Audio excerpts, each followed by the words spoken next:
would please come forward.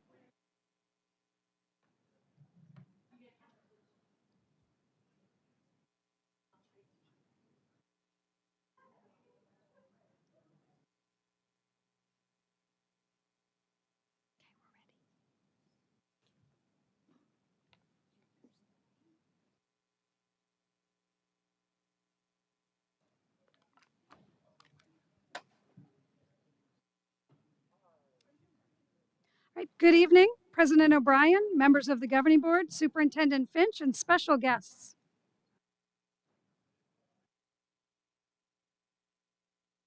Tonight, we conclude our celebration of our extraordinary AZM2 results for Deer Valley this past year.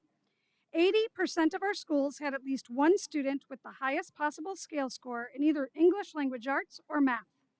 A highest possible scale score is essentially a perfect score. That's 411 students with perfect assessments across the district. In addition, Deer Valley has 18 students who had perfect scores on both assessments, English, language arts, and math. These 18 students represent less than 0.1% of DVUSD. What an amazing group of kids. At the September meetings, we highlighted 11 of the 18 extraordinary students, and tonight we will recognize the final 7 students. They represent Sierra Verde STEAM Academy and Terramar Academy of the Arts. Students, please come forward when I call your name, pick up your certificate off of the table, and go to the front of the stairs to have your photo taken with the superintendent and governing board. We will take individual photos tonight, as well as a group photo for both Sierra Verde and Terramar. We will begin with our students from Sierra Verde STEAM Academy. First up, with the highest scale scores, perfect scores on English, language arts, and math, Chloe Shagoya.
Oh,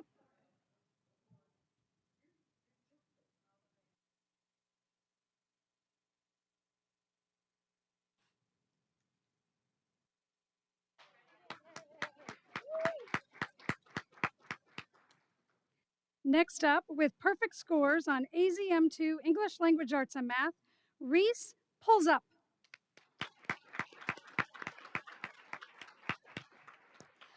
Unfortunately, Reese could not be here tonight, but her and her family are watching on the live stream. So, Dr. Finch and board members, please wave to Reese and send your congratulations.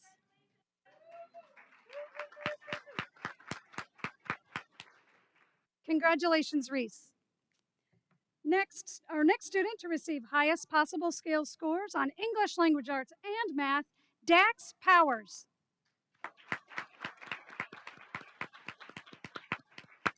Unfortunately, Dax could not be here tonight. But our final student from Sierra Verde with the highest scale scores on English, language arts, and math, Ethan Vaughn.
Okay, Ethan, don't go far.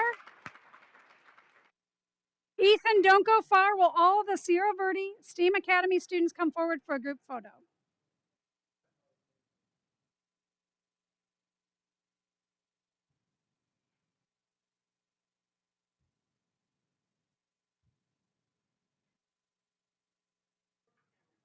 Thank you.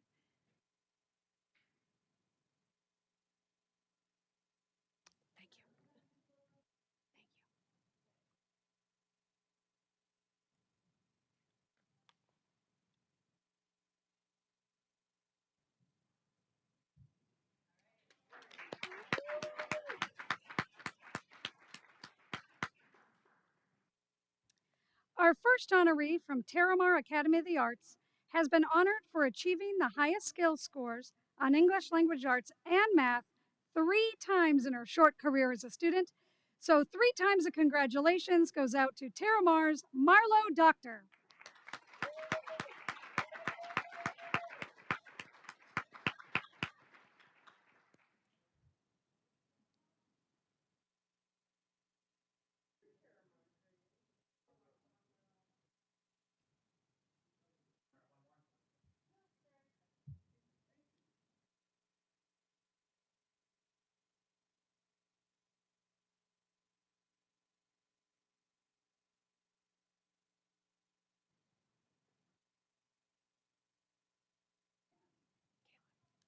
She had her pin in front of the logo.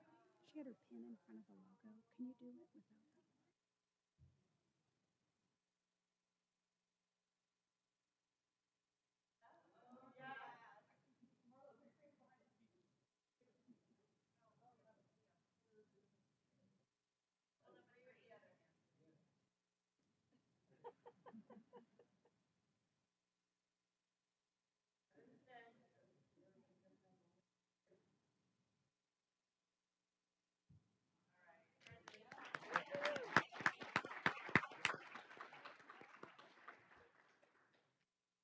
Our next honoree to receive the highest scale scores on English language arts and math, Bailey Fetter.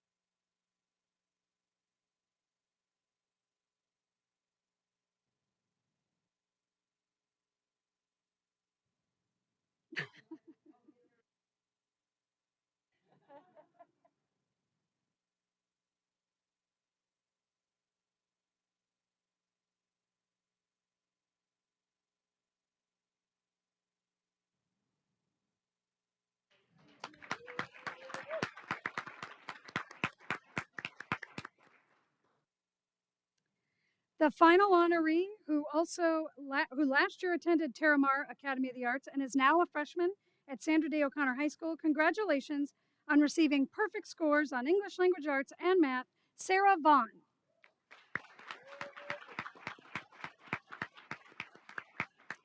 Unfortunately, Sarah could not be here tonight. If all the Terramar students would please join us again for a group photo.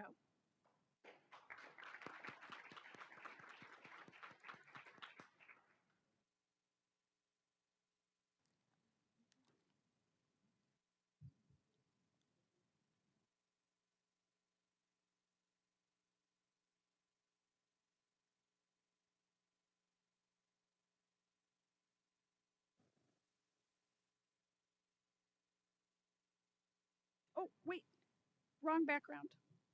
Sorry. We'll take an official photo again. Sorry.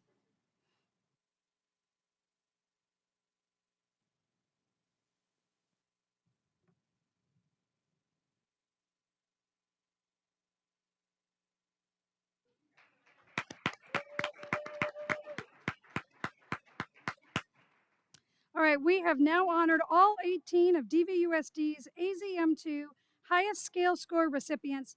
Let's have one more round of applause for these amazing students.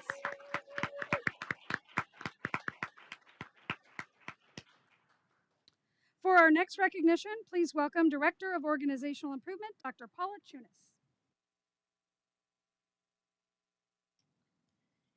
Good evening. Deer Valley Unified School District is honored to partner with Project Momentum through a grant from the governor's office. This partnership began in 2019 with three of our schools, Barry Goldwater High School, Sandra Day O'Connor High School, and Desert Mountain.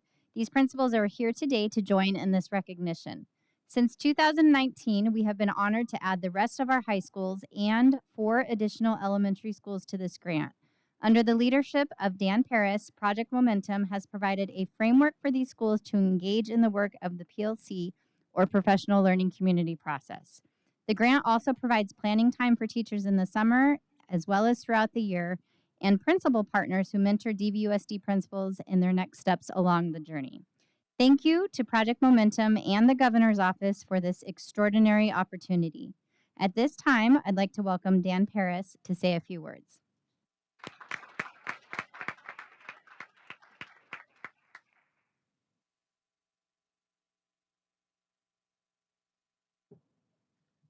I try to make it a point never to follow really smart children because you're always going to finish second place. So congratulations to you all. That's really an amazing achievement.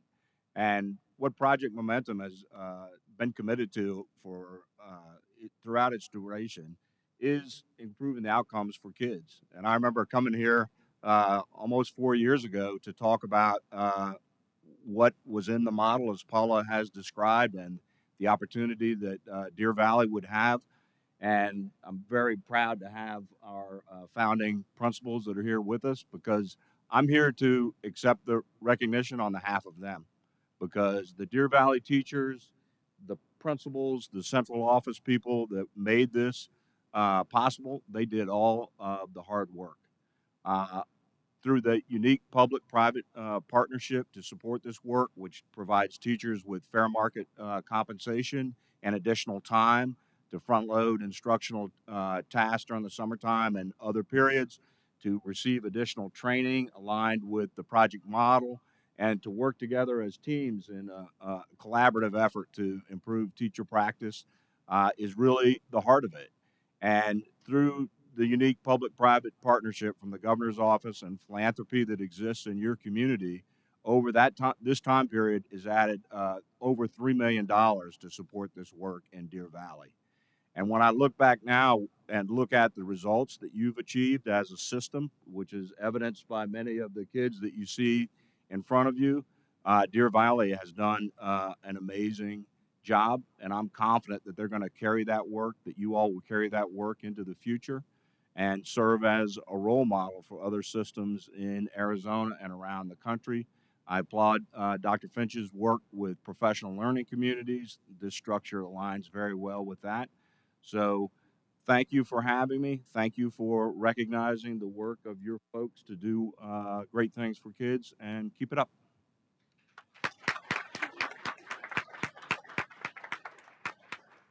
Okay, thanks so much, Dan. At this time, we invite Project Momentum partners Dan Paris and Mark Greenfelder to come forward and be recognized. And we also invite our inaugural principals from the 3 schools who began this program, as well as our deputy superintendents, Dr. Gail Galligan and Dr. Gary Zerbach, to join us for this photo.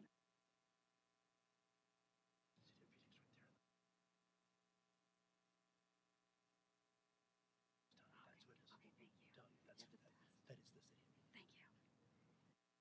I don't know who she's here for. City of Phoenix. Is someone of City of Phoenix? Sounds like a Jim Miglerino thing.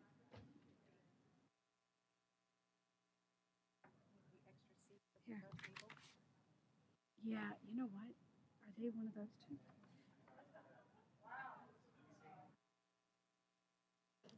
We'll tell Sheila.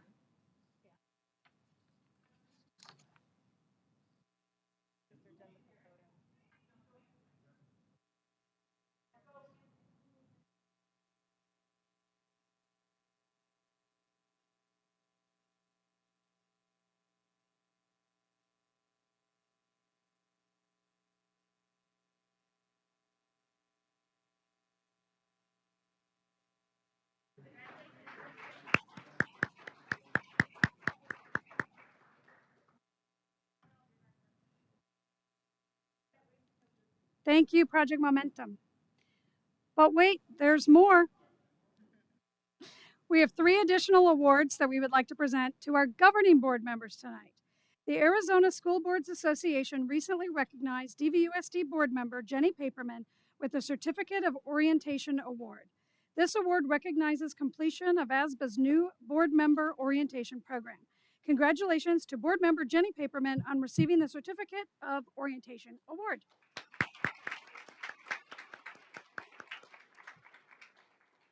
The Master of Boardsmanship Award that recognizes a board member's completion of 84 Academy of Board Development continuing education units. Congratulations to board member Julie Reed on receiving the Master of Boardsmanship Award from ASBA. And the final ASBA award is the Silver Star Award, which recognizes board members who continue in their quest for ongoing professional development by completing 450 Academy of Board Development continuing education units. Congratulations to Board Vice President Ann Ordway on receiving the ASBA Silver Star Award.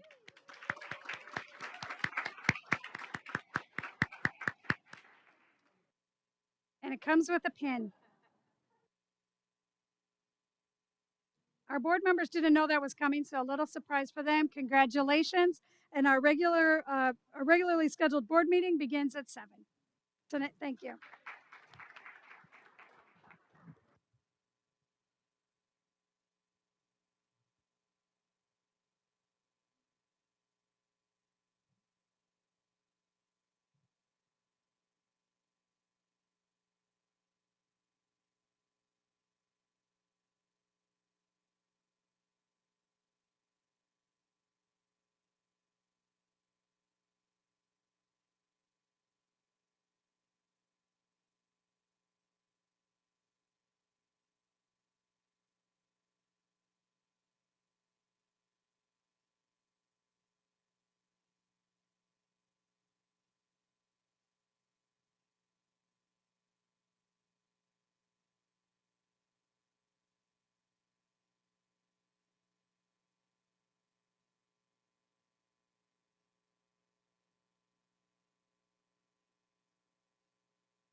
This is a test.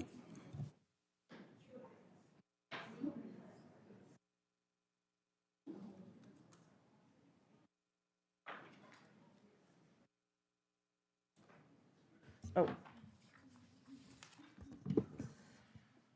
Good evening. I'll call the regular governing board meeting to order at 7 p.m. Please let the record reflect that Mrs. Ordway, Mrs. Reed, and Mrs. O'Brien are in attendance. Mrs. Paperman and Mrs. Fisher are absent.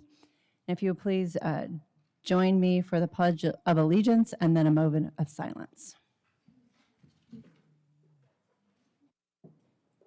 I pledge allegiance to the flag of the United States of America and to the republic for which it stands, one nation, under God, indivisible, with liberty and justice for all.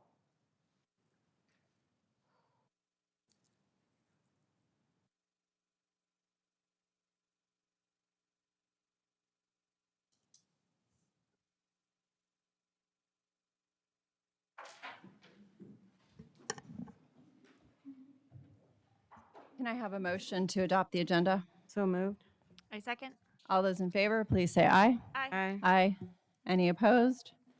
Hearing none, the motion passes unanimously. All right. This evening, we will be starting off with reports and regarding future enrollment impact from planned growth with Deer Valley Unified School District. This evening, we have with us from the City of Phoenix, Alan Stevenson, the Director of the Planning and Development Department, as well as Chris Mackey from the Community and Economic Development Department.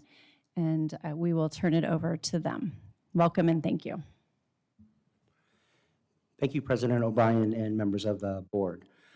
Chris and I are happy here to discuss a lot about Phoenix and what's happening up north with our growth and development that's happening. There are a lot of exciting things, but we do know that creates a lot of strain on resources and trying to work to address those issues collectively, something that we strive to do.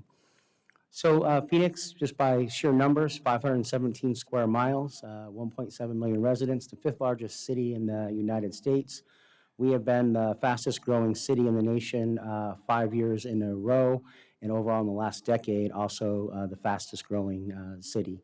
We have a 5.2% unemployment rate, as many of you know who might be trying to hire people out there. It's a very hard market to do that right now, so it's a good thing for employees, but it's hard to be able to address some of those shortages. In terms of context here, so we do have the Deer Valley Village School District, sits into 4 urban villages up in Phoenix here, Rio Vista, North Gateway, Desert View, and Deer Valley.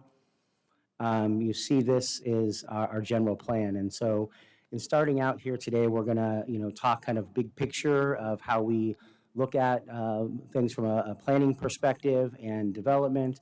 And then we are gonna go into some of the specific projects that are happening up north and talk about those in a little more detail. And so the city of Phoenix does have a village system. Several of you have been on village planning committees that are within the North Gateway and Desert View area. And that's so that we have folks who can help the mayor and council make decisions on planning and development issues and zoning cases and represent their areas. And so that village system, there are 15 of them. Like I said, there are 4 that cover the Deer Valley boundaries here shown in blue on this map.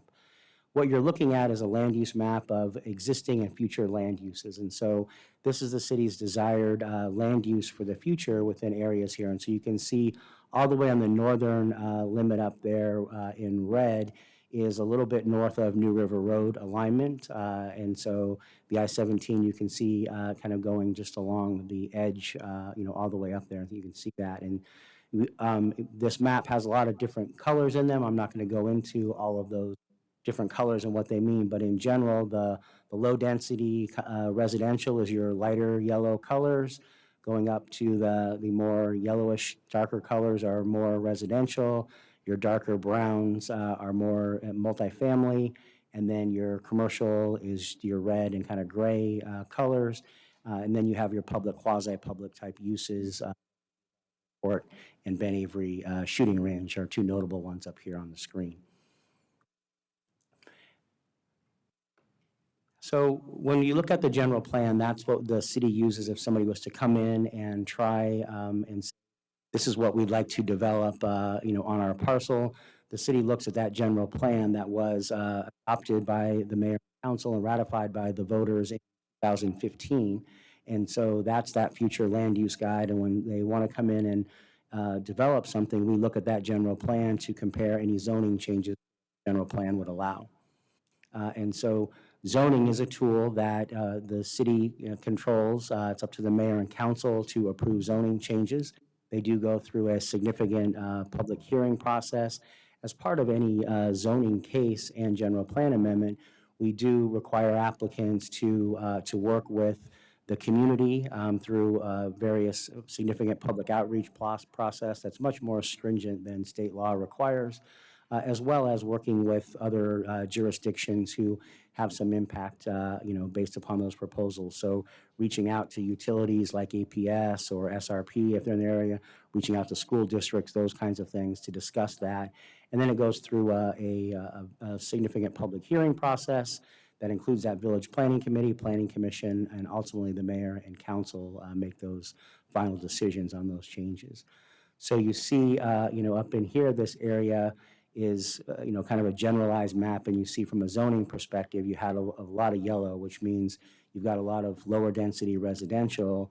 And if you compare that to that last map, you might be, why don't they match up? And it's because the vast majority of land up in this area has not been rezoned, and so it has zoning that allows 1 acre lots, which is really kind of a holding pattern for the city, and that general plan would come into play as entities try and develop in the future here. So you can see this map here just shows you a little bit of where some activity is happening within that area, of Deer Valley. And so we do have information. We can make this available. I've got some hard copy maps that I gave Dr. Finch so that we could distribute those later. That has more of the information you can see. I know it's a little bit harder to see on this given the scale that you cover, as a very large school district. You can see in that little middle area here, you see the TSMC project outlined with that blue outline kind of in the middle of the purple North Gateway area.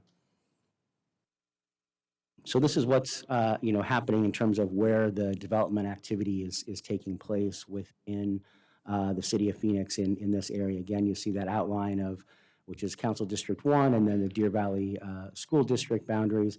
We don't want to show a little bit on the east side. I know it does go a little bit further to the north on the east side, but you can see where those significant clusters are of residential projects as well as employment that are coming in. And what you're looking at here is approved site plans that are in some under construction now and some that are in for permit review on their building plans. So I want to hone in on a couple areas now of where we see growth coming in the future as opposed to that map that you just saw, which was really showing those are our projects that are ready for construction, already under or ready for construction very shortly, to an area that we call Biscuit Flats. And that is Carefree Highway on the north, down to the Central Arizona Project on the south, and then over to the city's limits on the west, which is an irregular boundary of 67th-ish Avenue, kind of following along the river that we share with Peoria, and then over to I-17. And so this is the area that TSMC is developing a portion of that. It's roughly 12,000 acres, and so this was the general plan as it appeared before we worked with TSMC to modify that and establish the zoning as part of allowing that project to go forward.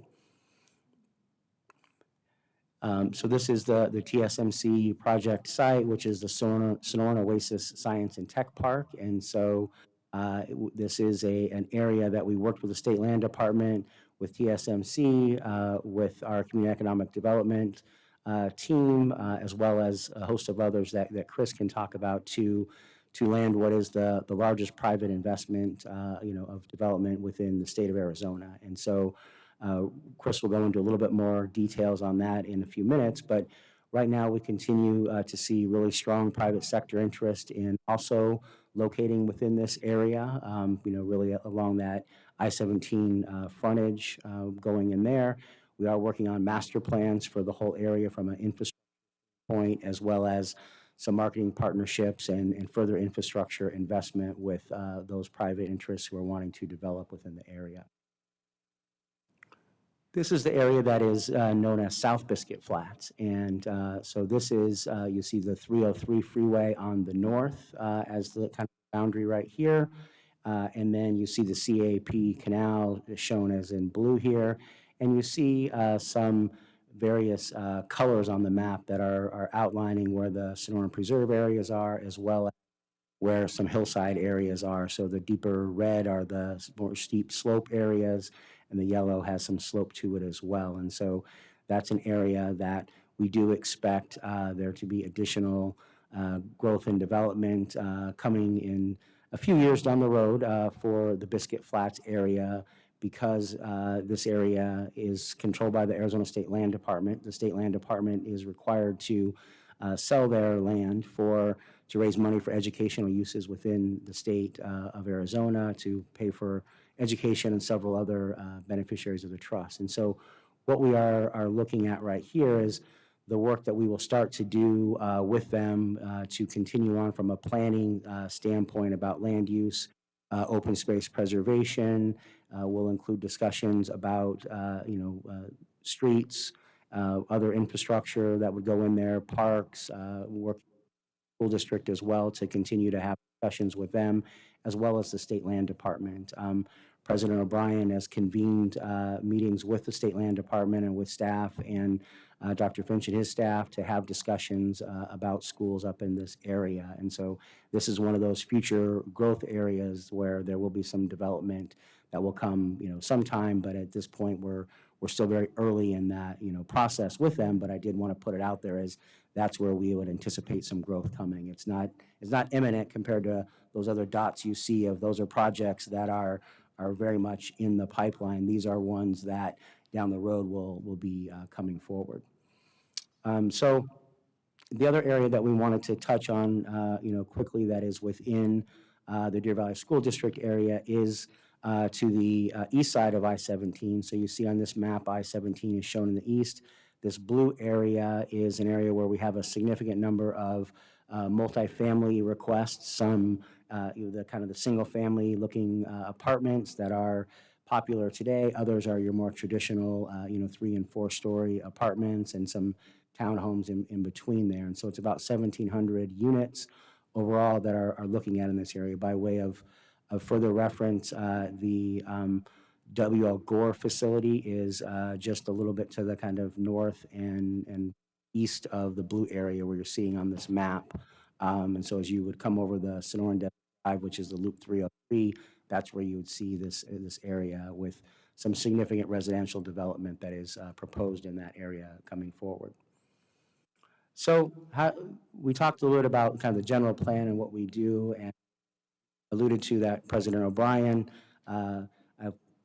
Forgive me if I call her Councilwoman O'Brien, because she's also a councilwoman for us. And so in this instance, we have had discussions, as I mentioned, with the State Land Department and in terms of convening folks to make sure that we have good discussions about growth and development up north. One of the things that is a challenge, but also is something that is really helpful, is that the land is controlled by the State Land Department by and large. There's a few private parcels, but mostly it's state land. And so that it takes a while to get through and develop parcels within that are controlled by the State Land Department compared to privately held parcels that are typically happen in a much faster time frame.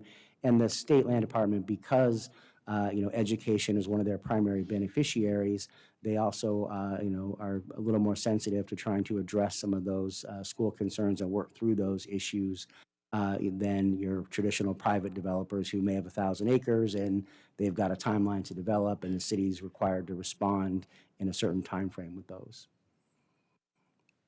So how do we pay for growth up here? And so one of the things that we always look at when we're trying to plan for growth is also how do we pay for those things? And so there are impact fees, special districts. We have infrastructure requirements that developers are required to pay for and build certain infrastructure.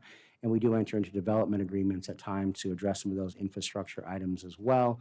The city does have a capital improvement program, although we haven't had a bond election in a while, but that is another source of how we pay for some of the growth. But in general, the mayor and council have had a historic stance of, new growth needs to pay for itself. And that's one of the reasons why the city of Phoenix hasn't, grown as fast as other cities within our, metro region over the last few years. Is the council's very much been making sure that that's what happens. And so that makes it a little more expensive to develop here than, say, Surprise or somewhere else, in terms of what you can see within the metro region. Development impact fees are charged up in this area. This is just a map showing you where it is. The far northern area is what's shown up there, and that is our impact fee area up north. That generally is the CAP line going up to the north. It's very much controlled by state statute, and so there's studies that go through, and these plans are updated. A minimum every 5 years. It was last updated in April 2020, and so it only covers the capital cost, does not cover operating, maintenance, and replacement costs. So that's one of the key challenges that we have with growth paying for itself. Is we can charge impact fees to collect money to pay for city infrastructure requirements, but that doesn't include operating costs that go with that as well. The other thing that I would note is that pursuant to state law, we are not permitted to charge an impact fee for school district because that's not something that the city provides. So we do charge, that's the current fee is $14,995. So the EDU would be one home. So buying a brand new home in this area, you would be responsible for paying the home builder, who would then has to pay this fee up front to the city, that the city then collects to pay for the various infrastructure. With that, I'm going to turn it over to Chris to talk about some of the specific projects and things that are happening, and then we're both happy to answer any questions. President O'Brien, members of the board, if Phoenix is hot, Deer Valley is absolutely on fire. It is the single greatest interest area of development in the state of Arizona right now. It is from an industrial, office, retail, multifamily growth standpoint. There is not a significant project that doesn't get a good look at Deer Valley. It's just what has happened, all of the decisions that have been made up here have led to where we're at today. But it's also that business environment that's been created in the city of Phoenix by so many entities working diligently together. So in our state, when you operate in our state, it's a really favorable business environment for companies to choose to operate. They like a stable operating environment. They like to know what's going to happen next. They really want to be located where they can make easy connections, whether it's through Sky Harbor International Airport, through Deer Valley Airport, on our freeway systems, or in our transit systems. Really where you excel, it's creating that talented workforce, and you are creating the beginning of that talented workforce. When I started all these years ago in economic development, the three top things people would ask for: where am I going to find cheap real estate? Where am I close to a freeway? And how much money are you going to give me to locate in your city? And now those top three questions are: where's my workforce? Who is my workforce? And what training does my workforce have? So Deer Valley Unified School District is perfectly positioned to lead into that next generation of that workforce. I think it's also important to note that even in the time of climate change, even in a time of drought, in this area, the city of Phoenix has been a thought leader in paying attention to water, paying attention to energy infrastructure and to telecommunications. But going back to water, it surprises our companies to learn that Phoenix is still using the same amount of water that it used in 1957. And it has been so respectful. I grew up here, so I've been here. President O'Brien and I have talked about our memories of growing up in this particular area, and it really has been an incredibly well-planned and thoughtful area. When we look at our legacy industries, Phoenix has been born really around aerospace and aviation and tourism, and we look back to financial services and banking and other areas that we were really born around. If you move forward, our competitive advantages is really those new industry technologies. It's big data, it's electric vehicles, it's cybersecurity, It's circular economy and ag tech and robotics and semiconductor and fintech and finserv, financial technology and financial services that are moving forward. You think of cybersecurity in a time of a pandemic, and we look at how our data has to be particularly protected now because we're having meetings in ways and transmitting data in ways we hadn't in the past. And as we look moving forward, our schools, our K through 8, our community college, and our universities are incredibly well positioned to keep producing that workforce moving forward. While semiconductor and technology related sectors are huge in the Deer Valley area, it's also healthcare and biosciences. You have W.L. Gore, we've got Honor Health, we've got other industries that are up here, and that is one of the fastest growing and leading industries that we have today in job creation. As we look kind of at the past 12 months and moving forward over the next 12 months, as we our business development activity, we've seen a move to about 70% of our business is industrial. And I don't mean e-commerce and transportation and logistics. I mean manufacturing. Manufacturing has returned to Phoenix in a very large way. It was already really on a scale to do that, and I think of what would have happened in a natural market maturation over a 5 to 10 year period was absolutely exacerbated by the pandemic, and it's been happening in a 5 to 10 month period. So you see companies who we're all familiar with those views of the port that we see today, where you've got your good that's stuck with 50 ships, 60 ships, 70 ships out on the Long Beach and LA ports, and they can't get their goods in to produce their products, which is causing these companies to take up new residences back in the United States and produce their technologies and their products in the United States. About 20% of our business is in healthcare and bio, and 10% in office. As we look at moving forward, those office markets, their death has been greatly exaggerated. We're already seeing a significant number of office tenants coming back into work. We work closely with our tenants. President O'Brien and I go on retention expansion visits and meet with our bigger companies and talk through when they're coming back. And they really do all plan to come back in a hybrid way right after the first of the year. And as you look at those employers that we go out to visit, Deer Valley is so well positioned in a recession-proof economy. We have such an advantage in the tremendous disciplines that we have up in the Deer Valley Unified School District. Probably one of your most significant employers, Honeywell. I'm going to show you some pictures in a minute, but just recently we landed, and thanks in part to this board and your vision to create the foreign trade zone that you created with Honeywell, their international drone division has now been relocated to their facility up here. You'll see some pictures in just a minute. But those jobs that we talked about 2 years ago when you approved their foreign trade zone, those 700 jobs are here now. They chose this location to expand because of your leadership. And of course, Safeway's corporate headquarters, PetSmart store corporate headquarters, USAA is here with more than 5,000 jobs and others. And of course, our pride and joy. Again, this board was very instrumentally involved in landing TSMC and your vision to create the foreign trade zone without knowing it was to create that competitive advantage here. But I would like to compliment separately Dr. Finch.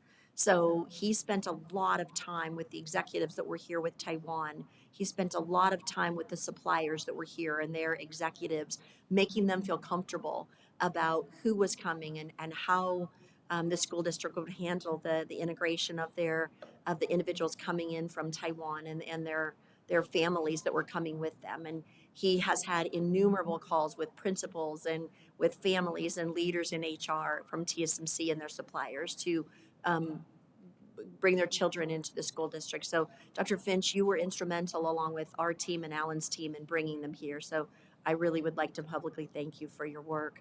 But again, our pride and joy at TSMC. You will remember TSMC is based out of Hsinchu, Taiwan, out of the Science and Tech Park, and it is the leading semiconductor producer, the leading technology producer of semiconductor chips in the world. They are the only semiconductor company that can manufacture at 5 nanometer. And why that's important, the more we use these, the cooler they have to be, the smaller they get. I mean, I'm wearing a watch it's got more megabits on it than my first computer that I had just sitting on my watch here today. And they're producing those chips that manufacture A nanometer, just to set you in scale for those transistors, is 80,000th the width of one human hair. So they're manufacturing on a scale that's smaller than the COVID virus. And they're bringing that technology to Biscuit Flats. Originally, they'll have 1,900 direct jobs and thousands of indirect jobs that support them. And this is just their first phase that will be here. They did start construction on March 31st. If you've driven past Biscuit Flats recently, you will now see, as of last week, the largest land-based crane in the entire world. It came in with its crew from Israel, and it's out there getting ready to start tilting walls. So it is an impressive sight to see. First phase of their capital investment is $12 billion in our market, making it one of the single largest private investments in our state's history, but it is the single largest foreign direct investment in the state's entire history.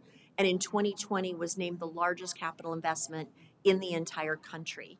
Over 20 years, this project will have a $16 billion economic impact just to the city of Phoenix, not including the state, not including the county, just the city of Phoenix.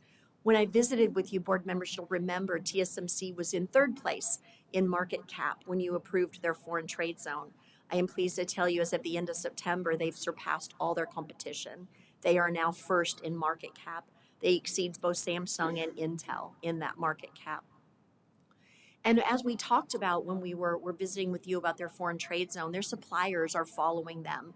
Some of these suppliers are globally recognized companies that, as an economic developer, I'd climb all over myself just to locate them in the city of Phoenix. And they're calling me saying, I got to be within a mile of TSMC or 5 miles of TSMC. It's like, who am I talking to? I got a cold call from, this Fortune 100 company. It's a pretty incredible time. So we're working with about 40 suppliers right now that have to be within that 9-mile radius of TSMC, and we're seeing great activity here. So the MAC Innovation Park is at 19th Avenue in Alameda. Sunlit is their first supplier that is signed here. President O'Brien and I had the pleasure of meeting with their executives in from Taiwan last week and welcoming them here into the market. But this campus is planned as a significant future employer, and we'll see a number of employers in here. But the Deer Valley School District's not just about TSMC, although I feel like Alan and I, that's kind of all we work on these days. We're kind of all things TSMC for a while here. But you have one of the world's leaders in WL Gore here in wearable devices. And they, 2 years ago, zoned and acquired the property, the 60 acres just to the west of their existing campus to continue their expansion here in the Deer Valley School District. And of course, the next generation of avionics in Honeywell. This is their global corporate headquarters for aerospace. And working with this board and with Alan's team, we had the privilege just recently of landing their UAV team, their global UAV team. And I have some of the pictures of them that I'm not allowed to show on my phone. I'll be sent to Siberia if I do. So I caught one off the internet that is not their most recent generation of drones that they're flying, but it's, suffice it to say, it's just really cool stuff. So Alan and I are wrapping the presentation. I will share with you that the Deer Valley Unified School District will continue to see incredible technology and thought-leading growth in this market in the coming decades. And with that, President O'Brien and board members, we'd be happy to take any questions you might have. Thank you so much, Mr. Stevenson and Mrs. Mackey. Board members, do we have questions? No questions? Dr. Finch? Alan, you talked a little bit about the pace, and you said it was where all the dots are is currently in the pipeline, and TSMC is obviously down the road. Explain down the road. How much further are we talking about when they'll be finished, and all these 13 or 40 companies that'll be right? Are you looking at 3, 5, 10? No, with the TSMC site itself and some of the supplier sites have to be up and operational because they are targeting making manufacturing chips in 2024. It's still their timeline. And so in order to start producing chips out of that plant, they are rapidly, constructing it. And so when Chris talked about one of the three largest cranes in the world is up and operational there, that's in addition to the, I think, 11 other normal cranes that are out there. And so you guys in this area, if you've been around any length of time, you've seen a huge amount of growth, but that's unlike anything else that the city has ever seen. I grew up here and I've been within the department for 20 years, and we've never had a project like that went forward as quickly as it did and started construction. The council approved the zoning and development agreement in October, and by March, they were starting construction on a huge project like that just doesn't happen, and that's because of its importance, in the world and the importance that's here in the city. And so those supplier sites that Chris talked about also have to be up and operational in that time frame as well. So all those are happening very quickly. You see some of those were dots, on that screen that are a little bit harder to see and not the clusters. And where you saw a lot of those clusters is that Deer Valley Airport area, and north of that where there's a lot of residential that is underway, as well as a lot of other, Commerce Park and development that's happening. But you'll see TSMC and their supplier sites the rest of the supplier sites under construction shortly here. Where I talked a little bit about the rest of the 3,500 acres that are the TSMC, supplier campus and the whole corridor there, we have had discussions, with some other notable users who are looking at in that area, mostly employment in that area. Where that area is South Biscuit Flats, the state land department, their desire would be that South Biscuit Flats have its zoning in place by just September of next year is their desire. That is an incredibly aggressive time frame. I don't think that is at all likely, but that's their desire. And that's why I state that's, what they desire. But the reality is that there's a whole host of public, there's technical work needs to take place, and then a host of public work that will have to be done to reach out to all the various stakeholders, including Dr. Finch. We've got meetings, set up, and we'll have more discussions, with those coming in the coming months. Yeah, go ahead. I just want to thank you both, Alan and Chris. You both have been very helpful and cognizant of the impact on our school system. And so from the very beginning, I spent a lot of time with you both, and you've done a really nice job including us in the discussion. Obviously, it'll have an impact on our neighborhood. So thanks again. Mrs. Reed? A few years ago, I had the opportunity to take part in a fellowship program with the Arizona Chamber of Commerce, and we heard from different industry leaders throughout the state, and one of them was specific to manufacturing. And the speakers that we had that day, they were sharing that they're having a hard time finding workforce because the schools weren't necessarily producing employees who could come and start right away. They were having to do a lot of reteaching just to get them up to a baseline. And so knowing that we have a lot of new industries coming into Deer Valley Unified School District, I'd really like to take this opportunity to kind of start thinking ahead of the game. And we have great CTE programs, and Miss Fitzpatrick has done a great job with getting partnerships, but we've got some great schools that would love to have partnerships with some of these industries and companies that are coming in. We have one of our principals here from our Sierra Verde STEM Academy, and I'm sure your brain was firing off all of the different ways and different speakers you could have come in to speak to your students. But when we talk about alignment for curriculum, I think it's really important that we're reaching down to our middle school students and getting them to start thinking about different career opportunities and exposing them to different fields so that they have a broader range of experiences to be able to choose from.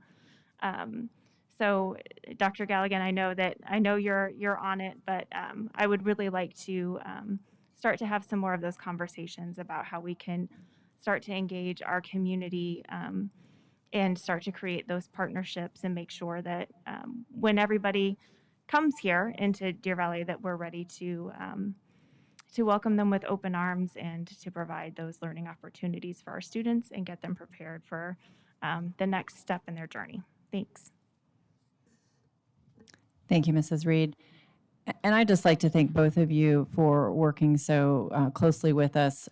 Much of the land around our district that was zoned many years ago is now being turned into residential as opposed to commercial, and so we are seeing more multifamily and more students coming into our district that in places we hadn't originally thought. So thank you both for working with us to ensure that the developers understand the impact on our district and our current student population. But this is a great partnership, I think, that Deer Valley has with the city, and those are necessary for us to continue to be productive and successful in the future, and appreciate your time this evening.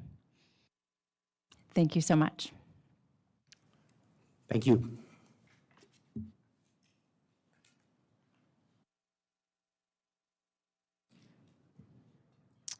Okay, so our next report is our finance reports. We will go to Mrs. Mock. Good evening, President O'Brien, members of the board, Dr. Finch, and guests. This evening, we will start with our district enrollment report for the month of September. The last enrollment report for the month of September had us going through the 41st day of school on September 29th, and we continue to see an increase in students from the same time last year. So as of September 29th, we had 32,860 students, which is 2.5% greater than the enrollment count that we had same time last year. And with that, I will take any questions regarding the student enrollment report. Any questions, members? Mrs. Reed? Can I just make a comment? And I don't know if it's possible to do this, but I think it would be helpful. Could you maybe add a line to the top that shows what our enrollment was for the last normal school year moving forward, so we kind of know where we were and where we're getting back up to? President O'Brien, Mrs. Reed, yes, we can take a look at that. And I'm going to assume we're all going to agree the last quote unquote normal school year would be 2018, 2019? That would work. Thank you. Thank you. We have one Okay. more finance report for you this evening. It's going to be as I pull it up here, Maintenance and Operation, or M&O budget report for the month of September. Our spending is tracking right along where it was from September of last year under similar circumstances. Present time, we've spent about 25% of our overall M&O budget, and are not at this time predicting any carry forward. It is far too early to tell where we will have any remaining balances for some of those budget categories. But at this time, I will take any questions regarding the M&O budget report as well. Any questions, members? Okay, there are no questions for you, Mrs. Mock. Thank you so much. That would mean we will move on to our Safe and Healthy Schools report. Dr. Zurbach. Oh, President O'Brien. I apologize, Mr. Miglerino. Clearly, I've overlooked you and missed one of our reports, which would be our bond and M&O override report. I apologize. I would be happy to skip the report if it weren't for the statutory requirement to have the information. So Let's not do that then. this is just a quick report on the bond spending. So we have the conclusion of the 2013 bond. We have some activity in the 2019 bond. And then per the statutory requirement, we're going to share regarding the M&O override. So starting with the 2013 bond authorization, that was $158,315,000. You can see we have completed that work in some categories. We did not spend all that was allocated. For example, you can look at furniture, fixtures, and equipment. We had some savings in that area. In some of the areas of, for example, energy and water conservation, we actually spent a little bit more. The statute allows us to spend 10% of the total on anything that's not included in the pamphlet. So this is what actually was in the pamphlet. And you can see we didn't spend 10% more in any one, or more than 10% in any one of the categories, although we would have had the ability to spend up to 10% of the total. That is the energy and water conservation. I draw that to your attention because that was just 10% of that one line item. That's shown here. That's just a graphical representation of that same information. And we've broken it out in more detail here to show, and again, the status showing that we've completed all of the projects that we have assigned from the 2013 bond activity. Remember, this report is through the June 30th of 2021 financial information. This is just additional information of a little more detail within each of these categories. In 2019, the same information, that bond authorization is $175 million. You can see that we've spent just 10% of that because, again, we were completing the 2013 bond program. So we're just getting started in earnest with this particular authorization. This is what's funding Elementary 32 and additional projects that we have underway. So you'll see a sharp increase in the spending for the 2019 bond when we do this report a year from now, or when somebody does this report a year from now, I guess. Just a graphical representation of that same data, just to be consistent. Here's kind of where we spent that 2019 bond by a little more detail within each of those categories. And you can see a lot of this has the IP status or in progress because we're just, again, getting started, or it's in the P or planning stages for like vehicle replacements, for example. We would have liked to replace some of our vehicles per the plan. We just can't find them to be able to purchase them at this point. This is a list of the projects. We will get a little bit more detailed information, and thanks to our communications and community engagement folks, wanted to give a shout out to Ms. Allred and her staff for creating the special report to the community. I had to think of the title. Remember, that's a report that we send to every household to give them detailed information about how we've spent their taxpayer dollars that they've entrusted us with. And so we'll also post on our website where all of these improvements were made at these various locations, because most people want to know what happened to their neighborhood school or the school that is in close proximity to them. So we'll provide more detailed information on our website for the public to know what took place. You can see we did replace 7 buses, did buy 10 microbuses, lots of technology purchases over the course of that year, and a lot of that was driven due to the pandemic. We stayed busy with energy conservation projects, as well as our building, our renewal projects at various locations as we maintained our facilities to our standard, including weatherproofing, or some people consider that painting, exterior paint, interior paint, flooring projects, and the like. And then the final thing that we needed to cover is where the M&O override dollars were spent. And we are fortunate enough, our voters have approved a 15% override to our maintenance and operation fund. That's the M&O part. And about $29.7 million is what we had in M&O override funds for fiscal year 21. And you can see most of that was tied to salary costs, whether it was existing M&O salary amounts that all of our employees enjoy, or additional staff beyond what the funding formula would afford us to be able to keep class sizes to the numbers that they are today. For this year, for FY22, we are expecting a slight decrease in that at $28.2 million. Again, that's because that's based on prior year student count, and last year we had fewer students due to the pandemic. So that concludes the report. It's not a requirement for anything other to share this information. We go beyond the statutory requirement and have before the statutory requirement in sending out the special report to the community, but I'd be happy to answer any questions the board might have. Thank you, Mr. Miclerino. Any questions? Hearing none, we can now move to our Safe and Healthy Schools report by Dr. Zerbach. Thank you, President O'Brien, members of the board, Dr. Finch. This evening, I will again get us going with the Safe and Healthy Schools report.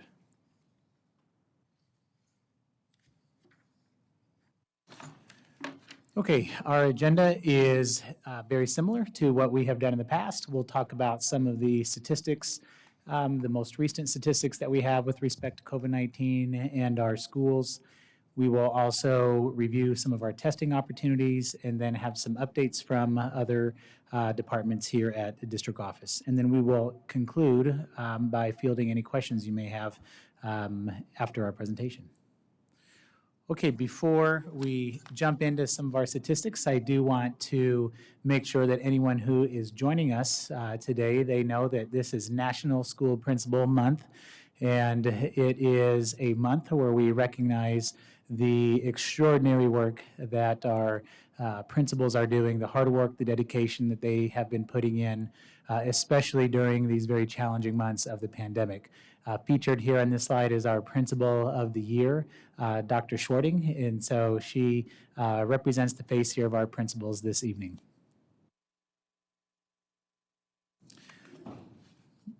Okay, getting into the community level of transmission metrics. This slide, in terms of the numbers, has not changed too much. You can see for the past several weeks that the line is relatively flat. So we've had a little bit of an increase. That was shown, if you recall, in the last board meeting, Safe and Healthy Schools update, when our own internal dashboard increased in a corresponding fashion. This number from our case count in the community will likely go down in the upcoming weeks as we see the county epi curve, which I'll show in just a minute, is now beginning to go down just ever slightly, but in a downward fashion. And we remain in high transmission still, as the metric is, if it's above 100 for the case count, that the category is high transmission. Okay, the same is for our percent positivity. Again, as I have talked about many times in the Safe and Healthy Schools reports, for many, many weeks now, this number has hovered in the mid-13s to mid-15s, which is in the high threshold because it is above 10%. As I mentioned in the previous slide about the county epi curve, that is what this particular visual displays. It captures all case counts in Maricopa County, and you can see that most recently we have begun a slight downturn, and so I do expect that our numbers will start going down again, and they are, and I'll show you in just a moment. This is our case count by school age. This is a feature that we can access via Maricopa County's website. And so this has been filtered to show students children between the ages of 6 and 18, which are our school age children. And so you can see it has been relatively flat here for the county. Again, this is a county-wide graph, which again mirrors very closely our own internal dashboard, as we have been relatively hovering somewhere in the 130s to 140s for several weeks, except for this particular week. And again, I'll get to that in just a second. As a reminder to anyone who has forgotten, or for anyone who's joining us new, we do have a district dashboard that we update most Mondays, but not all Mondays. So when we have a holiday like we did this particular week, it was not updated. But most Mondays around 3 p.m. we do update it. So each of our school sites, along with 2 district locations, have a report for current active COVID-19 cases for both students and staff. And we also show a percentage of the overall population at each of those sites and district-wide that are in current isolation due to county health protocols. But again, this is just our students who are, and our staff who are positive. This next slide shows what I was talking about in some of the previous EpiCurve visuals. So you can see that where we started quite high in this particular chart, this was at the end of our first month at 257. That again, similar to how you saw in those curves with the relatively flat piece hovering somewhere in the 120s to 140s. And now with the downturn, our current active case, if we were to have published it today, would be at 97. And it's a few higher than that since we sent that to our AV folks. There were a few more cases added. So it's roughly at about 103, I think, right now. This slide captures the impact that we've had on our operations. I have shared this in recent governing board meetings. You can see here that since the last time we met, we have had approximately 54 cases that were transmitted at school, and so that would be either at with a staff or a student. We've had roughly about 1,300 students that have been quarantined over the last 2 weeks, and so that's combined, that's not per week. And then you can see the adjustments again that our principals have had to make sure that classrooms are covered either in the classroom level, in the health office, or if there's adjustments that needed to be made at the administrative level due to COVID reasons. For our testing opportunities, although I know this is repetitive, I do want to make sure that the word is always out there so that any community members who are not aware can help spread the word that we do offer convenient testing for the families in our school district on Mondays, Tuesdays, and Fridays from 11 to 2. Here at the district office, we do have a vendor that we have partnered with along with Maricopa County in order to offer those test opportunities. Whereas in the month of August, the line was quite long. The line is no longer that lengthy. A family can get in very quickly to get that test done if they so desire. And we also, as I have mentioned before, have some home test kit supplies that our nurses have at our school sites. And so for students who are symptomatic at school, that our nurses can sometimes help if they have enough supply. Ms. Mock and I work together to ensure that we have enough at our sites. And so that is another way that we can help provide that testing to our families. Okay, on our DVUSD layered mitigation plan, which again has the very friendly URL of dvusd.org/safety plan, we did have a few updates for Q2. If you recall, in that safety plan, there were a couple of items that said they would be revisited at the end of Q1, such as how measures were done in the lunchroom and how our students arrive at school. And so those measures, due to the fact that we are certainly still in high transmission in both of the metrics that public health asks us to look at, we will continue those measures to make sure that we work to prevent the spread as much as possible when we have some of those unstructured times. With volunteers and visitors, we did have a minor adjustment to that. We know that both our schools and many of our parents want to increase some of their involvement. And so we have made certain situations when we can do that in a safe way. And so the principals and the assistant principals are aware of this. And so there are situations, for instance, in the front office, and there are a couple of others that we have identified where we can have volunteers. Also with visitors, there are some updates there with respect to when visitors can attend or be at a school campus. For the most part, for visitors, it still is an after-school type of bumper for them to come, but there are a couple of situations where we allow visitors, and that is when it has to do with an instructional purpose. And so an example of that might be if it's a health class or a CTE class that's dealing with health, if there is someone that needs to have a lesson delivered with respect to, say, CPR, that is something that we wouldn't want to prevent the students from getting, since it certainly relates to the standards and to the curriculum. And then parent-teacher association events, we did have a couple of updates for that as well. We did post that we are able to move forward with some of our PTA events, such as the fun runs, and some of them have There are events such as the bingo nights, and so we are moving forward with those. And again, have informed the principals that there is some bumpers that are attached in terms of how many volunteers can support with that. But we do have some areas where we opened up a bit for that. But again, to do it in a safe way and in a way that helps both the students and the staff as well. Okay, as far as our communication, this is a slide that I have not put in the recent reports. I had this for the most part throughout last year, and so I thought at the end of Q1, this would be an appropriate place to insert this. But we do continue our communication in a very intentional way with our staff and the parents of our community. And so you can see here an example of the communications that we have provided.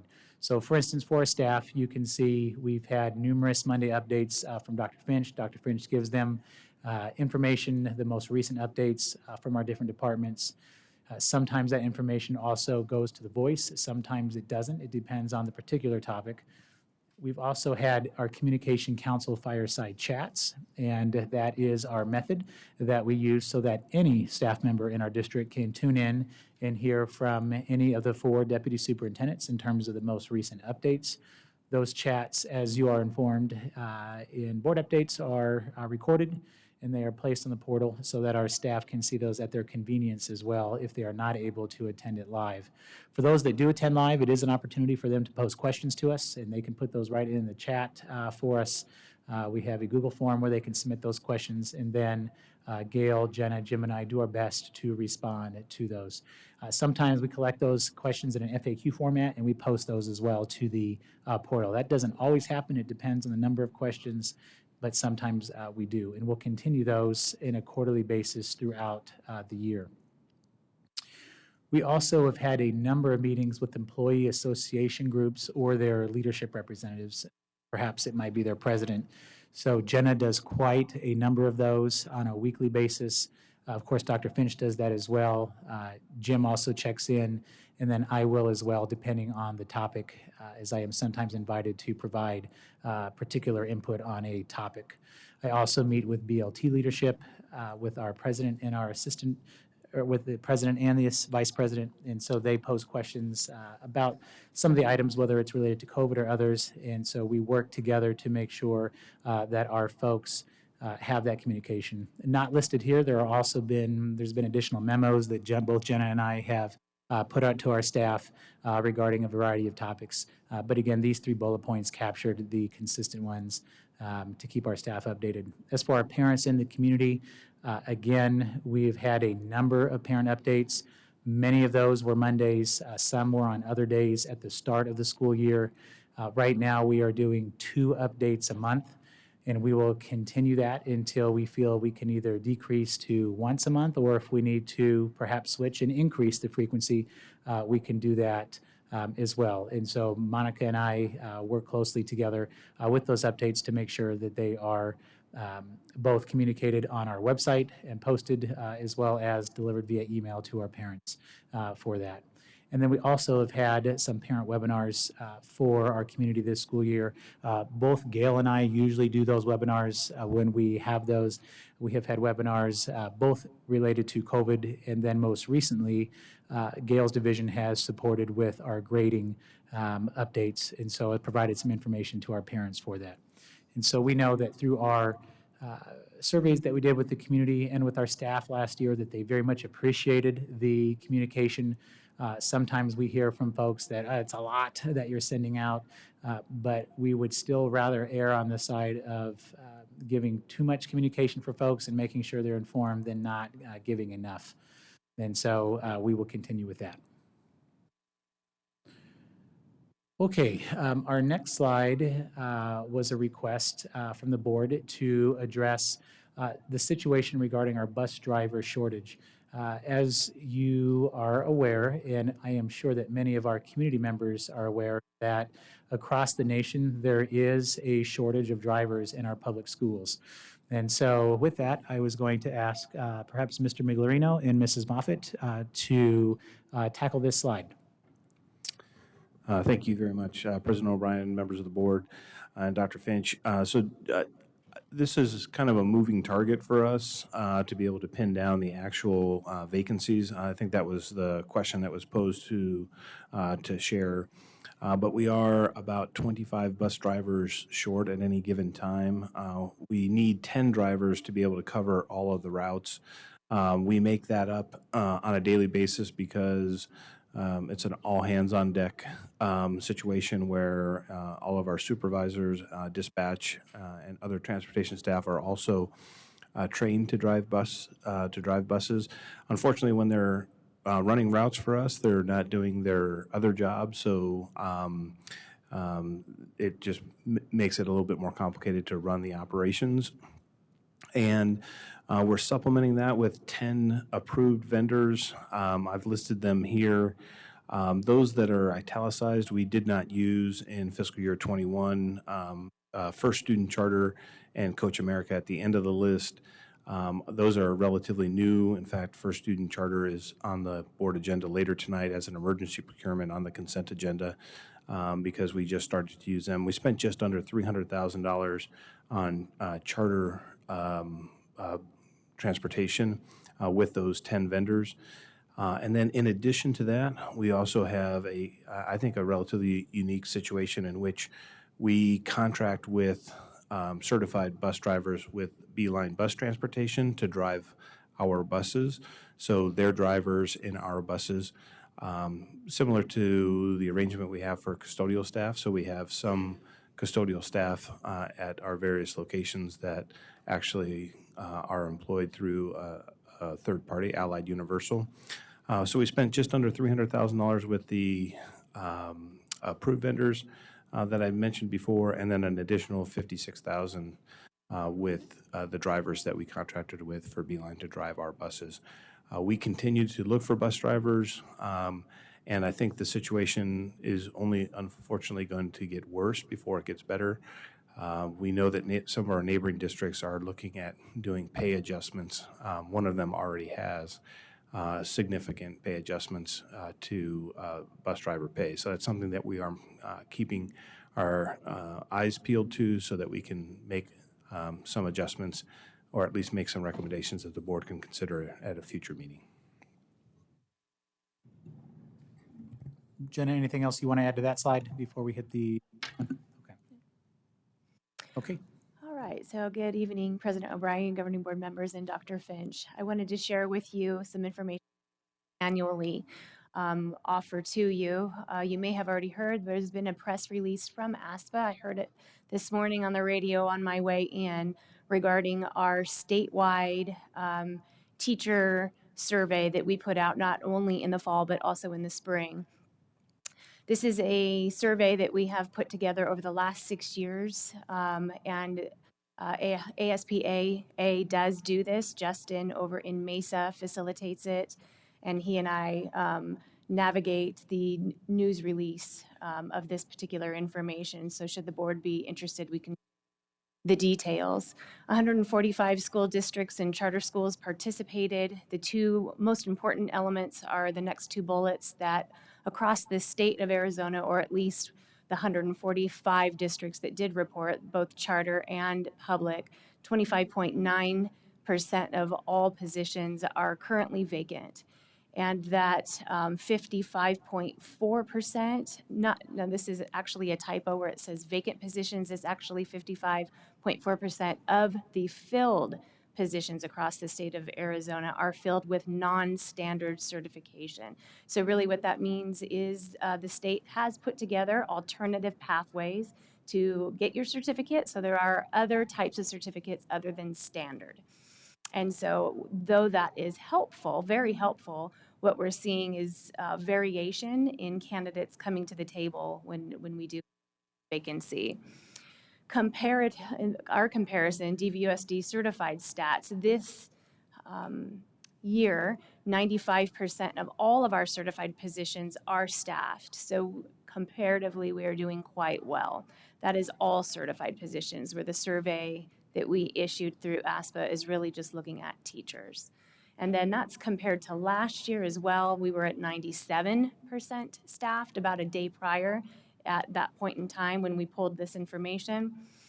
And something to consider when we look at this information between the 97% staffed and the 95% staffed with certified physicians is that we did add Aspire this year. So we did add a whole campus, and that could be part of that differential that you see there. And then additionally, we always want to remind our staff that it's important that they go to COVID reporting to report their COVID situations, whether they come in contact or they are symptomatic. Okay, thank you both Jenna and Jim. And so with that, President O'Brien, we have concluded our Safe and Healthy Schools report and can now field questions. Thank you, Dr. Zerbach. Mrs. Ordway? Thank you. My standard question would be, we had 1,305 students in the last 2 weeks that were quarantined due to Maricopa County Health regulations, correct? Yes, that is correct. And if there were required indoor masking, that number would be drastically reduced?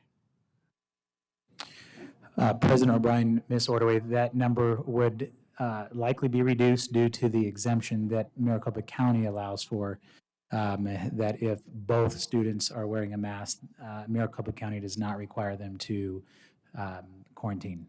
Correct. Okay, thank you. Dr. Galligan, I don't know, I know that we asked for this, and I can't remember exactly when we're going to get the report, but when we do the D's and the F's report, I think it would be good information to see if you can extrapolate the information from those that have been quarantined for 10, 20, 30, however, whatever the situation is, to see where they would be, because I do know that in spite of COVID, there are some students that struggle, whether there was, the COVID situation or not. But I want to see what the effect has been on the quarantining on the students, and also I'm going to ask again, how do the teachers keep up with the Johnny, the Sally, the Mary, and the Jacks that have been gone this week and that week and this week and that? Try to keep up diligently with their Canvas, but the Canvas is as good as it can be without being in a live classroom. So I'm just trying to figure out how we're doing what we're doing, because I don't want kids to be hurt by us not being able to say, hey, 1,305 of you would have been about maybe 80 or 90, and you could have been in a classroom, because I find that we have put teachers and students in almost impossible positions right now. So if in the report you could do that, that would be awesome. Thank you. President O'Brien, Ms. Ordway, we have that report planned for the November 9th board meeting. Perfect. Thank you. Mrs. Reed? Thank you. Going back to the bus driver page, bus driver slide. I remember, I'm sorry, I can't remember if it was this last year or the school year prior, but one of the reasons that we saw an increase in our amount of contracted transportation was because of the interpretation of the transportation law. Are you following me? Yes? Okay. So this doesn't have anything to do with that still, does it? Wasn't that changed, or the interpretation of it was changed? President O'Brien, Ms. Reed, I don't think the interpretation was changed. I think there was a general agreement that it wasn't going to be followed, but I don't believe that there was ever anything that was formally changed. What you see here, it would be impacted by some of that, because there are still limitations that are in effect for driving a bus, and how many hours you have to have of rest before you can continue to drive again. So there would be an occasion where somebody may have reached their total hours that wouldn't be able to drive for us, even though they would be willing to do so. They would not be allowed to do so. It would violate their certification. So some of that is included in us having to outsource because we would have people willing to do so that have exceeded the allowable hours to drive. Thank you. So are there drivers that that are able to drive that are just choosing not to pick up some of the additional evening shifts as far as athletics and band and all of that good stuff, or is it just solely that we don't have enough bus drivers? President O'Brien, Ms. Reed, yes, there are bus drivers that elect not to take any of the additional routes that we have, especially the extracurricular activities. Thank you. Mrs. Moffett, I just want to verify my understanding of some of the numbers you gave us. So the statewide teacher shortage is that of the 74.1% filled positions, 55.4% of those are filled with teachers who don't meet the state standards, correct? Okay. But here in Deer Valley, when you say we're at, I want to make sure I look at the right year, 95% of our certified positions are staffed. Of those 95%, 5% are filled with subs, or the other 5% are filled with? President O'Brien, 95% of our certified positions, so not only teachers, are currently staffed. The other 5% to equal the 100% we are filling in a variety of ways, most of them being substitutes. But we do have, for example, we could have a guest instructor in a position. Actually, no, I'll take that back, because a guest instructor would not show a vacancy. It is a viable way to cover a classroom with a certified sub-certificate and staffed as a guest instructor. So those would be either positions that don't need to be filled, but we would like to fill them. For example, an instructional coach does not need a substitute, but it still is a vacancy that we would. But a classroom with students would have a substitute in it. And is that substitute considered meeting the standard requirements because they are certified substitute? They could, not the standard certificate. Okay. It would be, a sub-certificate would be an alternative way An to alternative staff a way. classroom. Okay. All right. Thank you all for your information. Appreciate it. Thank you. At this time, we will have our call to the public. Mrs. Ordway will call a couple of names to come stand near the microphone, and then she will read the admonishment.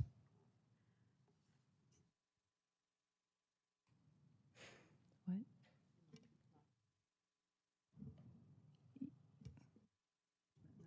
Okay, thank you. Tiffany Rivas, Colleen Supton, and David Alvarado, and Chantel Brake.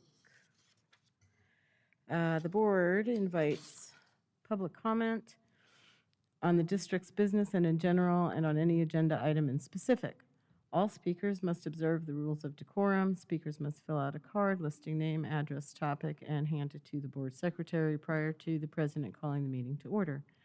Speakers must make their comments in no more than 3 minutes. If it is necessary to accommodate all speakers, 30-minute overall limit, the board president may shorten each speaker's time. Constructive criticism is in order. Rudeness, vulgarity, disruptive conduct, or remarks disrespecting personal dignity are not in order and will not be allowed. Under Arizona open meeting law, the governing board cannot discuss or act on any items not listed on the agenda. Board members may respond to the criticism made by a speaker, ask staff to review a matter, or ask a matter to be put on a future agenda.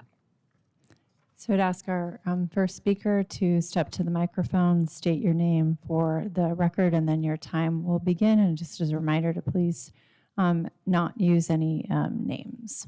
Thank you. Good evening. You could probably just step closer, or you can use that one. Good evening. My name is Tiffany Rivas. I currently reside within the Copper Creek school boundaries. I was recently made aware that the school boundaries are being proposed. Please start the clock. Sorry, just 1 second. Please start her time. Please continue. I was recently made aware that the school boundaries are being proposed to be moved to the new school that's being built.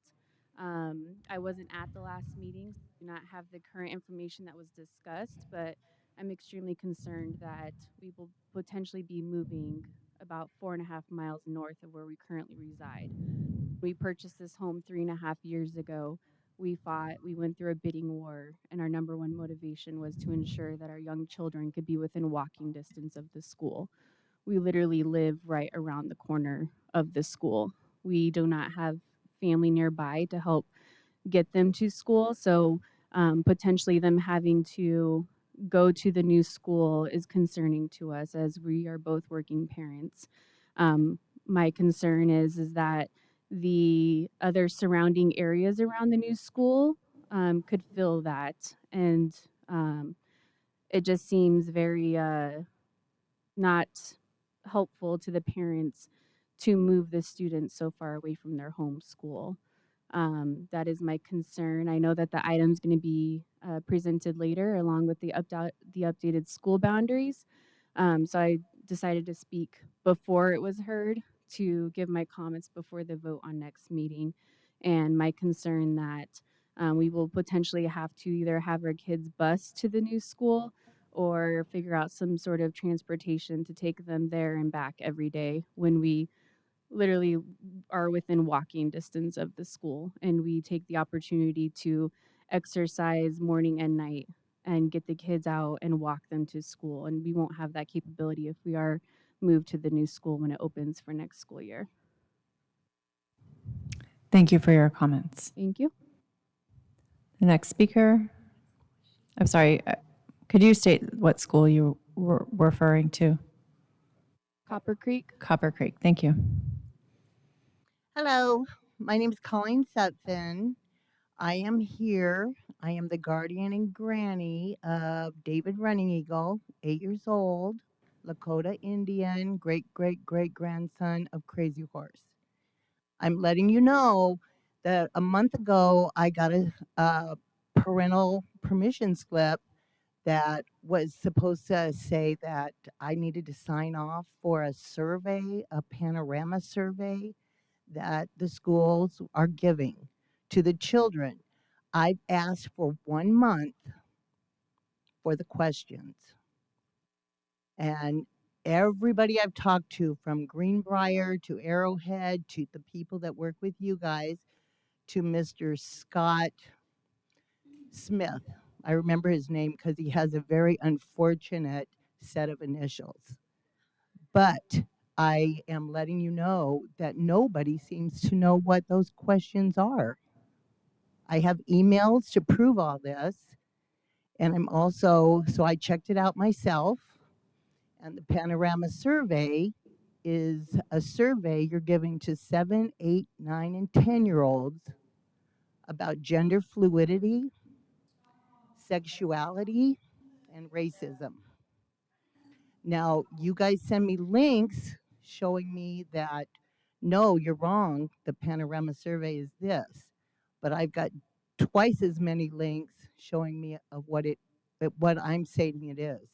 Also on Fox News, they've done a report on this. So I was told by Mr. Smith that he would get me the questions on Monday, last Monday, and I knew the school was off, but I thought, you know, you guys are the teachers, the doctors, you know, you guys are the wheels. So he must be right, nothing.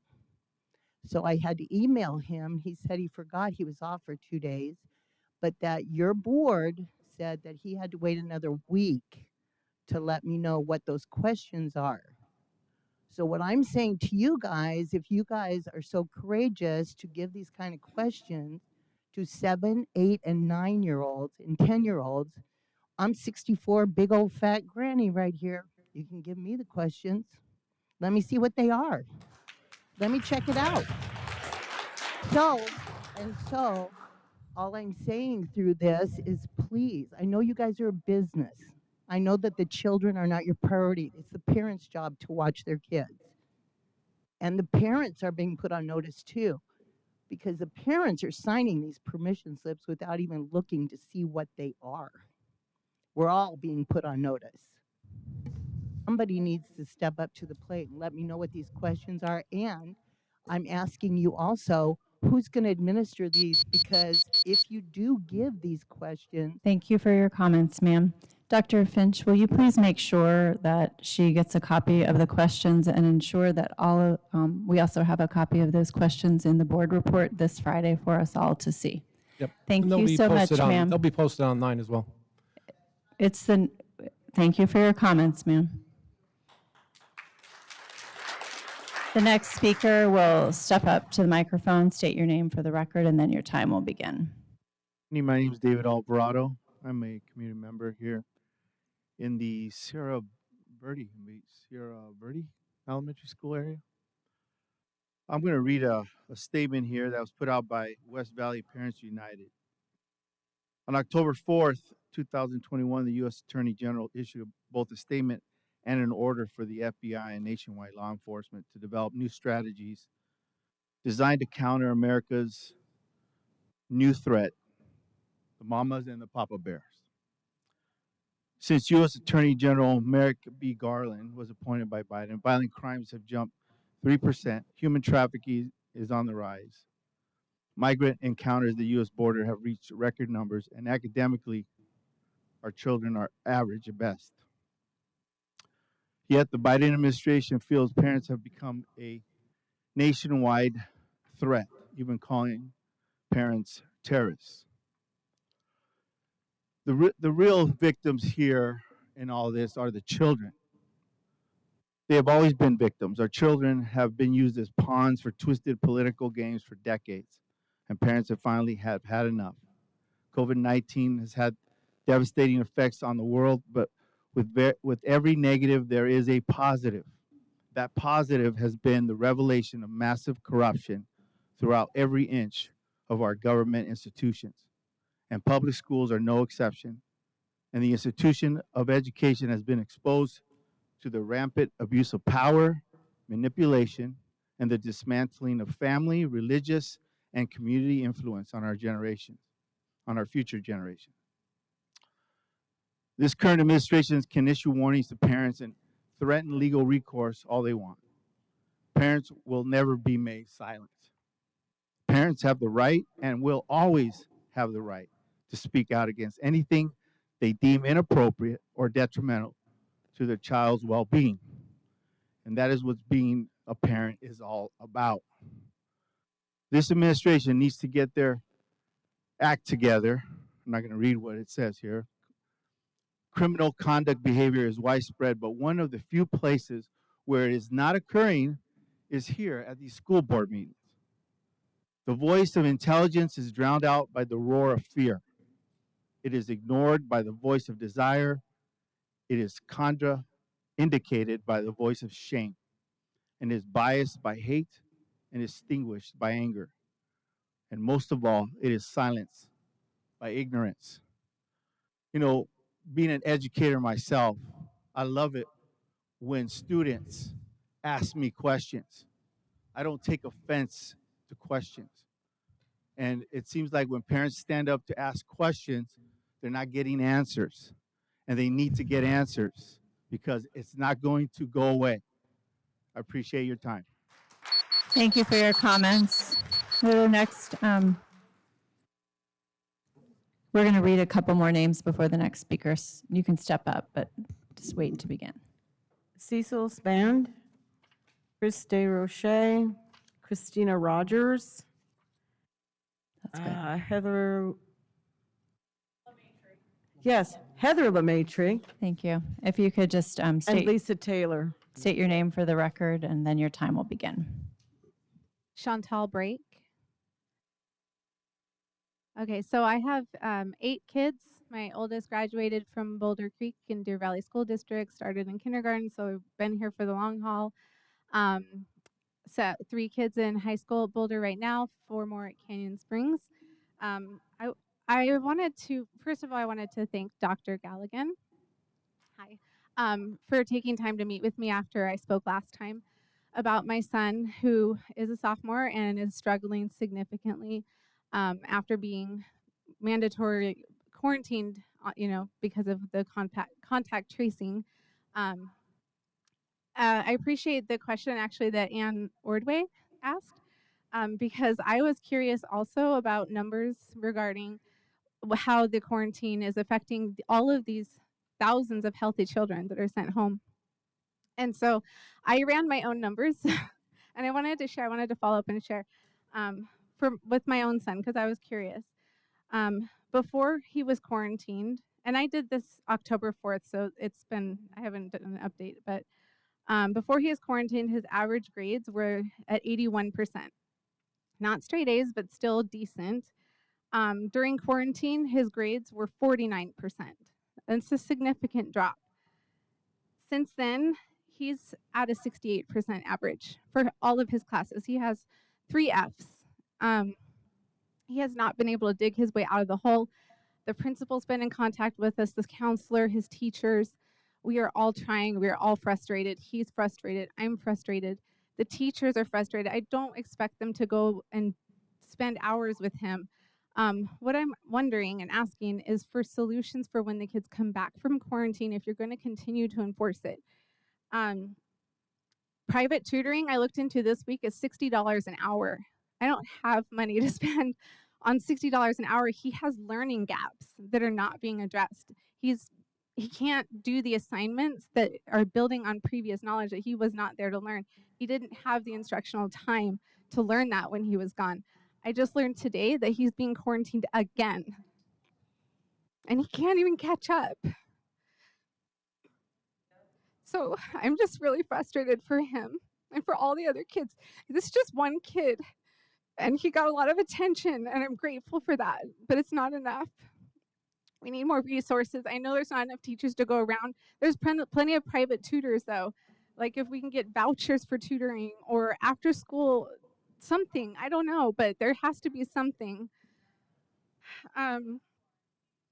Or stop the quarantines. Exactly. Thank you. They're unnecessary and they're hurting the kids. They're doing far more harm than good. That's all. Thank you so much for your comments. And our next speaker. My name is Cecile Sbandy. Good evening, good evening, everyone. So I used to be a DVUSD parent.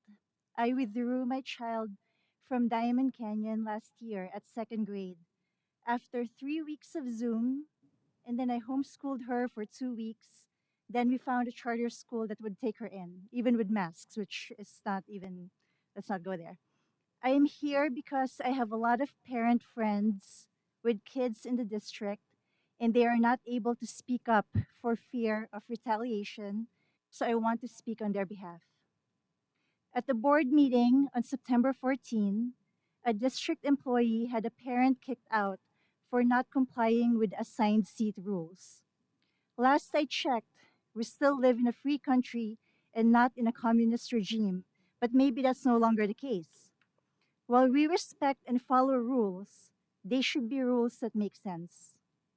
It seems that the district implements tyrannical rules and guidelines that do not make sense, including quarantining. My friend's son, who is a third grader in Diamond Canyon, was quarantined due to being exposed to a COVID case. While this third grader is a smart kid, and I'm sure he did not fall behind during the quarantine period, I know of other kids in that same school who are struggling to read. I know this because I volunteered many times at that school in my kids' classroom. We just heard today from the city of Phoenix that our district is now going to be a technology corridor with all the anticipated growth, and yet quarantined students do not even have access to classes that can be achieved through the use of technology. We saw some slides today, the bond project list for FY21. In that slide, it said something about Chromebooks, but then the quarantine children do not even have access to these for learning. Why is it okay for thousands of people to be in crowded sporting events while children have to be socially distanced, masked, and worse, quarantined? A neighbor's kid told us he has to quarantine for playing with a basketball that was touched by a kid who had the sniffles. I mean, how is it that people, including children, can go to groceries or restaurants where there is so much contact that is not being traced, but there are no reported outbreaks? Sorry. Please keep the children in the classroom. For some children, it is their only safe space. In addition, I have talked to some teachers where the prolonged absences due to quarantine are a burden to them because they have to work harder to catch the kids up so they can legitimately move up to the next grade level. Thank you all for your time. Thank you for your comments. Please state your name for the record and then your time will begin. Chris DeRoche. I've been told by DVUSD that they must follow county health guidelines. And if that's true, I can't figure out why they're not following all of them. I found this on the Arizona Department of Health Services. It's the K-12 school guidance for COVID-19. Mitigation strategies, universal and correct use of masks. We're not doing that. Physical distancing. No, the kids are obviously within 6 feet, and that's why they're getting close contact quarantined. Hand washing and respiratory etiquette, I have no idea. Cleaning and maintaining health facilities, hopefully, and the contact tracing. It seems like DVUSD is picking and choosing, and they won't admit that it's a choice because it's not a law. I was given a statute that says isolation and quarantine authority has been delegated to MCDPH by ARS 36624. The statute indicates when an infectious or contagious disease exists within a county, the county health department may adopt quarantine and sanitary measures. So it says may, it does not say must. Also, only close contact quarantining non-vaxxed and non-mask wearing students is not only discrimination, it's damaging kids' education. How can kids catch up when they come back to school from being quarantined if they're trying to learn new information? It doesn't make any sense. You can't contain an airborne virus like COVID. The asymptomatic are spreading it all over the place, all the time, without knowing it, and that's vaxxed and not. Even on the CDC website, it talks about breakthrough infections, that the vaccinated are still getting COVID, spreading it, dying from it. So I don't understand the close contact quarantining. If you're vaccinated, you don't have to be in quarantine. So it makes no logical sense. Under the DVUSD policy manual, there's a parent's rights that are protected. Parents' Bill of Rights definition. All parental rights are reserved to a parent of a minor child without obstruction or interference from the state, any political subdivision of the state, any other governmental entity, or any other institution, including but not limited to the following rights. The right to make healthcare decisions for the minor child. And I'm sorry for those that are immune compromised, but where was the fear and the mask wearing 2 years ago when there was influenza or the swine flu or the bird flu or any other virus that could potentially kill someone that's immune compromised? That's why we have online school. If you're that fragile, you need to be on online school. Okay, I don't have enough time for the rest. Thank you. Thank you for your comments. Please state your name for the record and then your time will begin. My name is Heather Lemaitre. And I have 4 children. I'm here speaking on behalf of them, their future, their fellow students, and their teachers who are too afraid to speak in fear of retaliation. Deer Valley District Policy, Section B, says local school boards are instruments of Arizona legislature and derive their authority from the Arizona Constitution, Arizona statutes, and the regulations of the Arizona Administrative Code.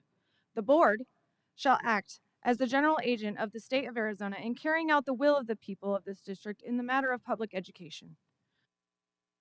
The duties and obligations of an individual board member include but are not limited to the following: to accept the responsibility for confidentiality in appropriate matters, especially those dealing with personal information that could cost the district money, support, or public confidence.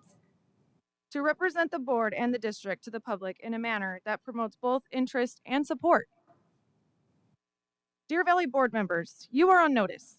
Social emotional learning, critical race theory, requiring masks, vaccinations, quarantining, contract tracing are all violations of our constitutional rights and freedoms. You will not make medical decisions regarding these children. You will not decide if they need to wear a mask. You will not contact trace them.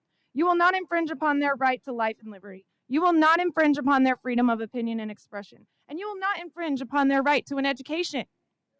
The trauma you so-called leaders are causing our children is unforgivable, and why we will never give in to your tyrannical ways. The law does not supersede the Constitution. Your mandates do not supersede the Constitution. Your policies and procedures do not supersede the Constitution. Your superintendent, Mr. Finch, does not supersede the Constitution either. None of you supersede the Constitution. Mr. Z, as you like to say, please help spread the word. Not sure if you are aware of this, but the feds will not help you if you violate the Constitution. Neither can the police, and neither will your employer. I hope you get your heads out of each other's behinds and recognize the severe maladministration that is taking place right here in this district. You, all of you, will be held personally responsible for your choices in any and all orders, policies, procedures, mandates, quarantines that you choose to follow that violate the constitutional rights and freedoms of my children or any child that attends this district. This is not a threat. This is a promise. Thank you for your comments. Please state your name for the record and then your time will begin. Hi, my name is Christina Rogers. I have a nephew who's in this district. My brother was unable to attend, but I'm here to give you guys some numbers. I'm not sure if that microphone's on. Thank you. Will you start her time again, please? Okay, go ahead and start from the beginning, please. I'm here to give you some numbers on masked schools and unmasked schools to prove that mask mandates are not warranted, like the board members are trying to push. These are the numbers on the dashboards for 3 masked schools. Scottsdale has 24,787 people in their district. They have 49 cases, and it ends up being 0.0020%. Flagstaff Unified, a masked school, has 10,116 people and 296 cases, 0.029%. Phoenix Union has 28,124 people, 219 cases at 0.0077%. Now, here are the unmasked. Peoria District has 41,099 students, has 169 cases, which is 0.0041%. Deer Valley, 36,676, 123 cases, 0.0033%. Dysart, 26,800, 97 cases, 0.0036%. There's your study. The masks do not work. We need to stop and not even consider them. You wanted numbers? There they are. There's your case studies. It's on your dashboards. Everybody in all of the districts, those are from your district dashboards. So that is proven that we don't need to mask our children. But I am going to give you one number that is very concerning to me. Teen Lifeline has seen over 50% increase in suicide calls in our teenagers from 10 to 24. Those numbers matter. You know what else? There's been 1,500 kids in Arizona from ages 10 to 14 years old who killed themselves last year. Those numbers matter. The COVID deaths, they don't even near 1,500 kids. Those are the numbers that we should be looking at. You know what? There are one suicide every 6 hours in our children. One suicide takes place every 6 hours. Is that happening with COVID? No. So this emotional distress that you're putting on our children is not okay. These deaths matter. You need to look at all of them. So when you're thinking about masking our kids, quarantining them, they're contemplating suicide. Those are the numbers you need to look at. Thank you for your comments. Oh, sorry. Please state your name for the record, and then your time will begin. Hi, my name is Lisa Taylor, and thank you for your volunteering on the board. My first point is the new boundary proposal is like a quilt patchwork. You're wasting taxpayer money busing kids past schools that are closer to their home. We have a bus driver shortage, you just said, of 25 short now, and we're going to add another school. That makes no sense. And you're not being fiscally responsible. We could have given our employees a bonus that worked through COVID like other districts did. And you teach climate change, but we're going to have our carbon footprint even further by driving all over town. Not to mention less time on the bus for kids. Okay, the district says they don't teach sex education. My freshman in his health class was taught that there's not just 2 genders, there are up to 20 genders. In 8th grade, he was had to fill out a getting to know you page that asked what his pronouns were. And as far as that survey, I signed no, you cannot survey my child, so I hope no one does. You say you don't teach CRT. 4th grade vocab words were refugee, migrant, amnesty. Do you see a pattern there? My freshman in ELA now said the reason he's reading To Kill a Mockingbird is so they can teach racism again because there's no social studies curriculum for freshmen. At our high school, there are posters with different skin colors holding hands saying respect each other. What happened to the pillars of character? There's also a yoga Buddha picture. Isn't yoga a religion? Teen suicide is higher. My son was taught in his health class that suicide's higher for minorities because they're oppressed. He was offended since his brother has been in the hospital twice for suicidal ideations. Okay. Intervention, my child failed his original class last year, one of his math classes. I got an email from the district saying they're going to follow up with him. No one ever did anything. My son had to go to the teacher and get himself passed in the class. The school safety report and healthy report is a waste of time. You're not medical doctors. Let's get back to teaching about education. Now the virus is not going away. And if you really cared, why was there no soap in the Ridge bathrooms for a week during the TikTok challenge? You know, no one can wash their hands. When my child was, I have so many notes. All right, yeah, I agree with everyone on the quarantine. Also, it's overkill. Employees are forced to come back to work because they're essential. My child's education is also essential. And allowing students to turn in assignments late is not fair to teachers, and it's teaching our kids to be irresponsible. It's not preparing them for real life. Thank you for your comments, ma'am. I would make a motion that we approve consent agenda 5A through 5N. I second. All those in favor, please say aye. Aye. Aye. Any opposed? Hearing none, the motion passes unanimously.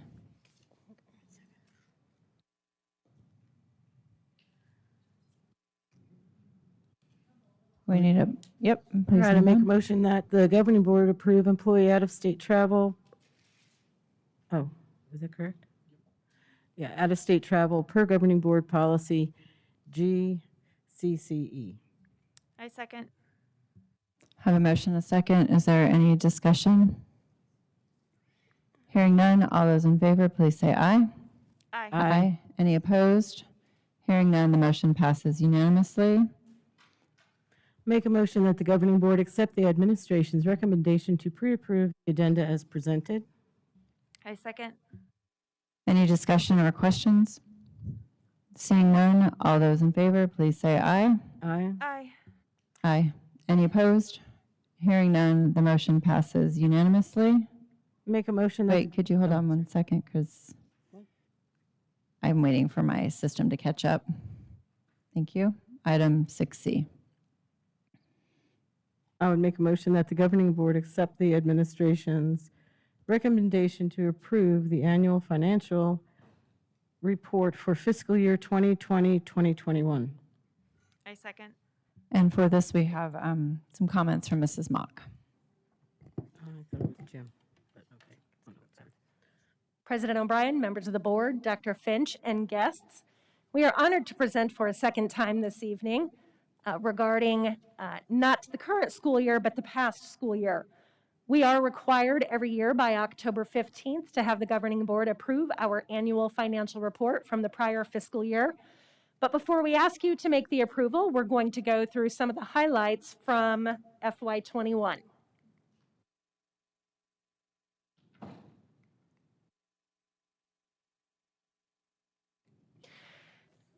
First highlight, total of all expenses decreased slightly from $377 million in FY20 to $372 million in FY21. That is a total of all funds, our maintenance and operation, our capital, our bond spending, debt service, all of our grant funds, basically everything except for two funds that we have that are considered enterprise funds, which are our student funds and our print services department. Our overall M&O spending, however, was up slightly by $3.4 million or 1.6%. We had an increase in state funding and continued restoration of district additional assistance in FY21 that we moved into our M&O. As a reminder, district additional assistance is actually our capital funding, but we do have an opportunity to move it into M&O for those type expenses every year as well. Because we are committed to, and thank the governing board for continuing to be committed to our staff and showing them appreciation, we did have overall increase on spending for salaries of $2.35 million or 1.7% over the prior fiscal year. Our projected M&O carry forward, if you will remember, when we adopted our current budget, was at just under $12.5 million. But our actual amount is now $16.1 million. We operated very cautiously and responsibly during fiscal year 21, just not knowing what was going to happen financially from the first day to the last day of the school year. Due to partially the driver shortage that we discussed earlier in the meeting, our transportation spending decreased $623,000 or 5.7%. Now, overall, $623,000 isn't a large amount, but because the transportation budget is only between $10 or $11 million on an annual basis, that is a large amount for that specific line item. So you will see that on the M&O page that it's that 5.7% decrease. An increase that you will notice is our plant operations, or our 2600, also known as our facility maintenance. That includes our custodial supplies, paper towels, cleaning supplies, PPE, all of those items fall under 2600. And for a second year, also utilities. And for a second year in a row, we had an increase in our 2600. An increase of just over $1 million due to utilities and those increased supply expenses. We want to point out something that we discuss each year, and that is our general administration, or our 2300 line. Spending increased $1 million from in FY21 due to an increase in the cost of retiree insurance. We're not big fans of being required to code retiree insurance in the 2300 program. We'll talk a little bit more about the programs as we go into other slides, but regardless of from what position an employee retired from, we are required to code their insurance to 2300, even if they were a teacher that would have normally gone into a 1000 or an instruction line. Our overall instruction did decrease slightly to 58% of overall M&O spending. Historically, our percent in instruction spending roams around 58 to 60%, so it's not uncommon, but we do believe some of the teacher vacancies attribute to part of that as well. Capital spending also decreased from $6.5 million to $6.5 million in FY21 from $8.1 million in FY20, that should say, due to a decrease in curriculum adoptions. So the main difference in that is that we did not have some of those large curriculum adoptions last year. Dr. Galligan and her crew are already working on updated curriculum. We've seen a couple of those recently. So that may, we may not see that decrease continue going into this current school year. This is just the very small fonted, known as Jim font. I can't take credit for it. I don't think he can either. This is from the Auditor General's office, but I do apologize if you can't read that.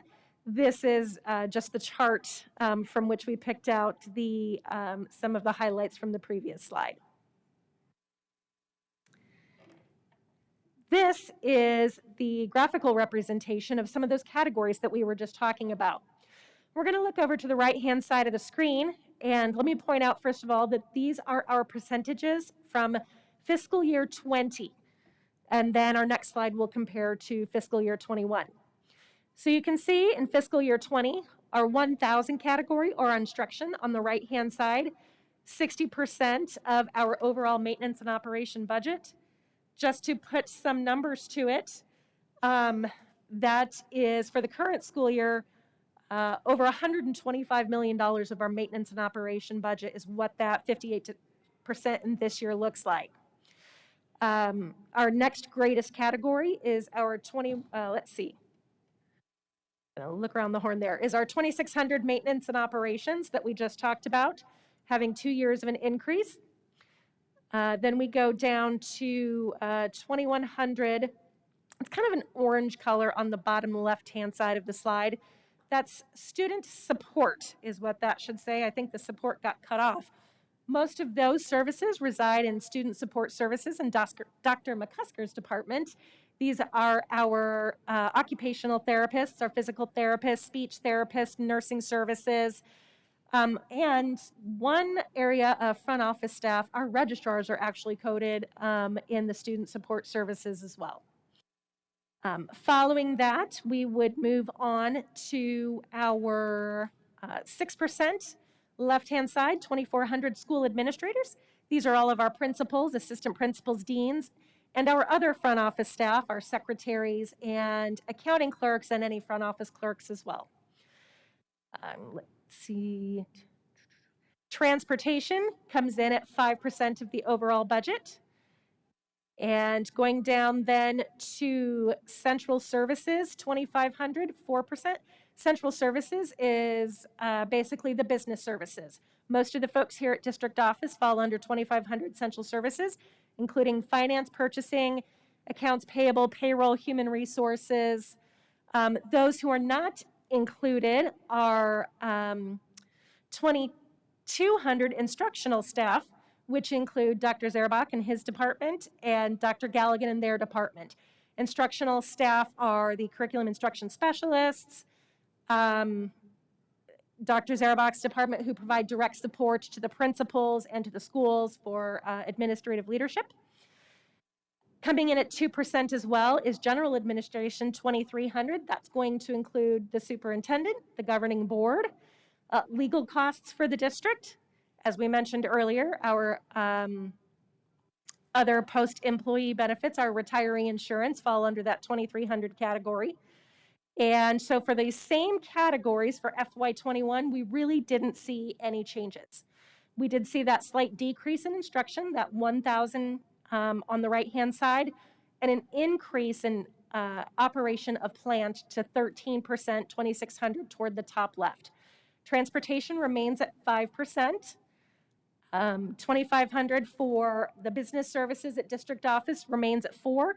School administration at 6. General administration and instructional staff at 2. Student support services rounding up at 9 again.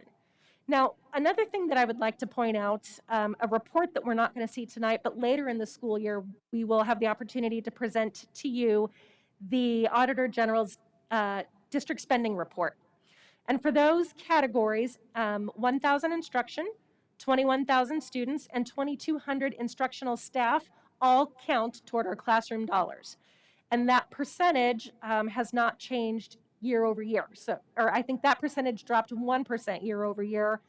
Our 2,400, 2,500, and 2,300 that represent administrative spending overall hold the same percentage of our M&O budget from year over year. And I think we wanted to point out one more. We had just some request for information when we're talking about the other post-employee benefits and that retiree insurance. How much of that actually attributes to that 2300 function for general administration? It is actually coming in right around 72% of the funds spent in that 2300 general administration are for those retiree benefits. Something that we started in 2018, 2019 was we had the opportunity to move some funds into another enterprise fund for other post-employee benefits. And that will allow us in the future to use that fund to pay for that retiree insurance as opposed to our M&O, and it would free up our M&O. And we're talking many, many years down the road.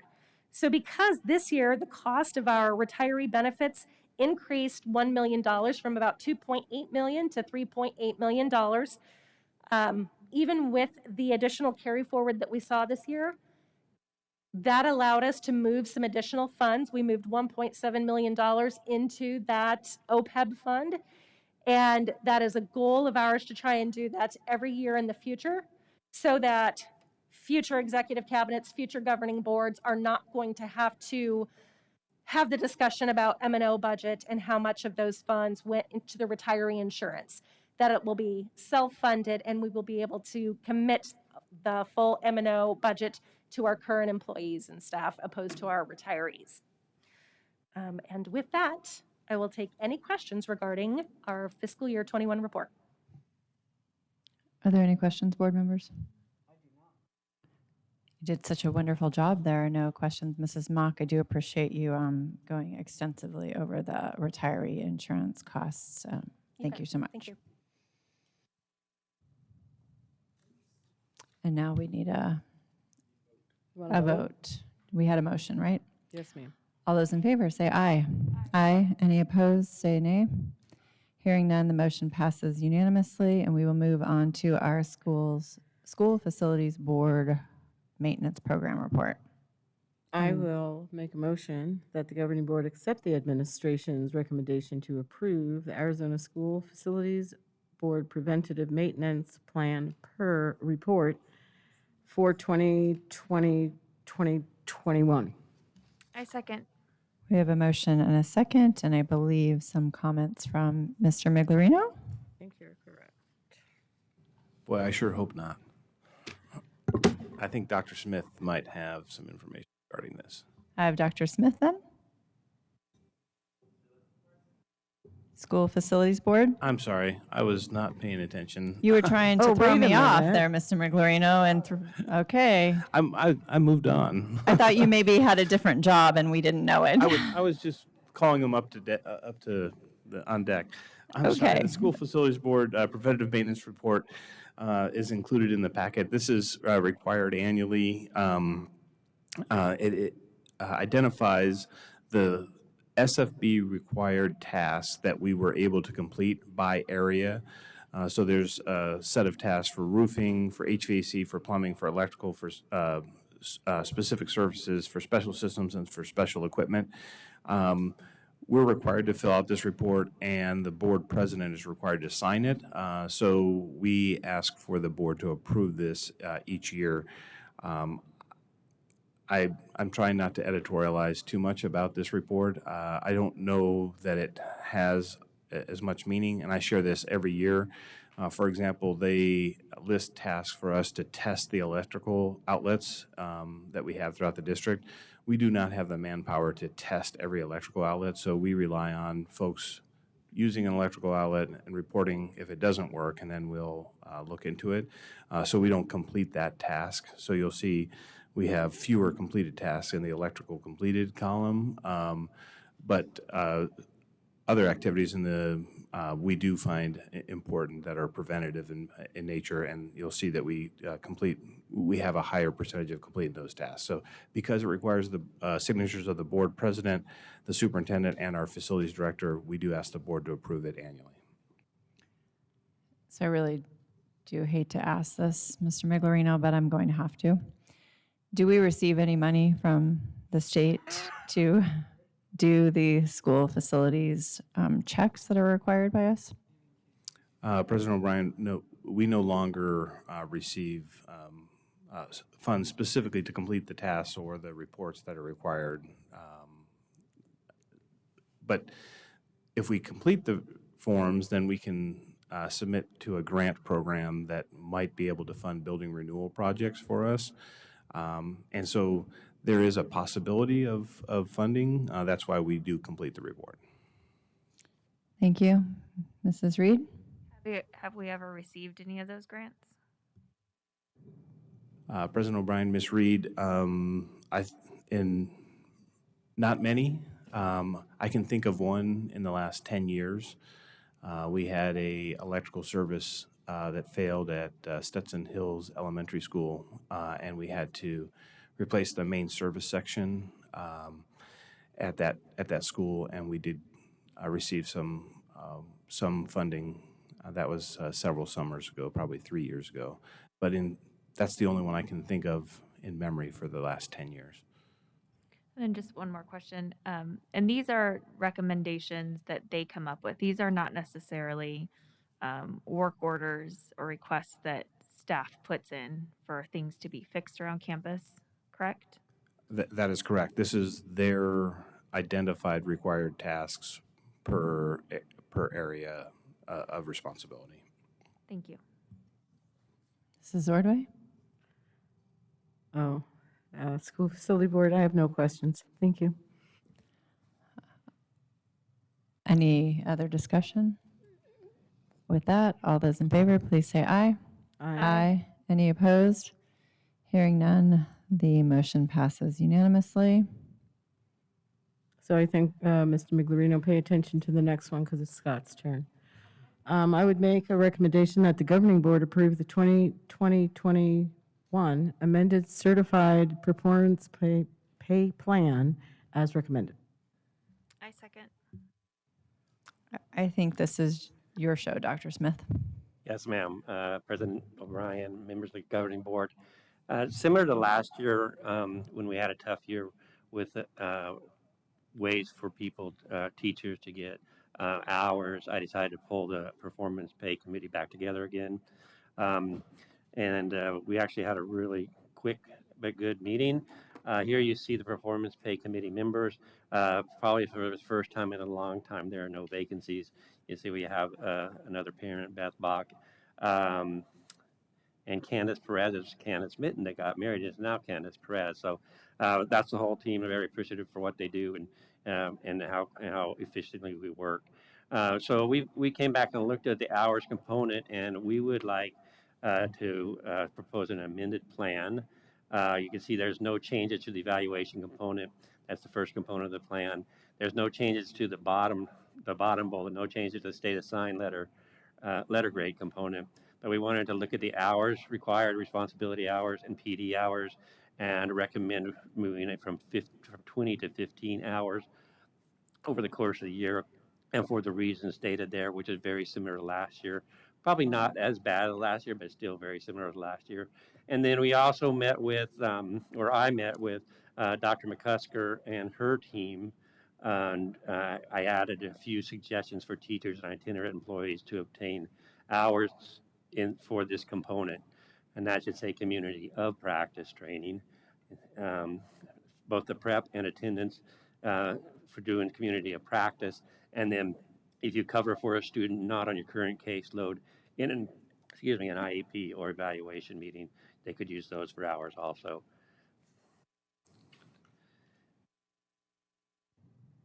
All right. I'll be willing to answer any questions. Okay. He just said thank you, so I guess you're not allowed to ask any questions. Are there any questions? Any discussion? Then I will call for the vote. All those in favor, please say aye. Aye. Aye. And with that, any abstention or any nays? Hearing none, the motion passes unanimously. I do want to say, sorry, I failed to say, Dr. Smith, thank you to your committee members, and it is nice to see the second parent position filled. So please let them know we are thankful for their work and yours. Okay, preview item, and my sheet says Mr. Miglerino unless he's going to call up Dr. Smith. Is it, wait a minute, maybe it's Dr. Galligan this time. I'd love to delegate this to somebody. Anybody, right?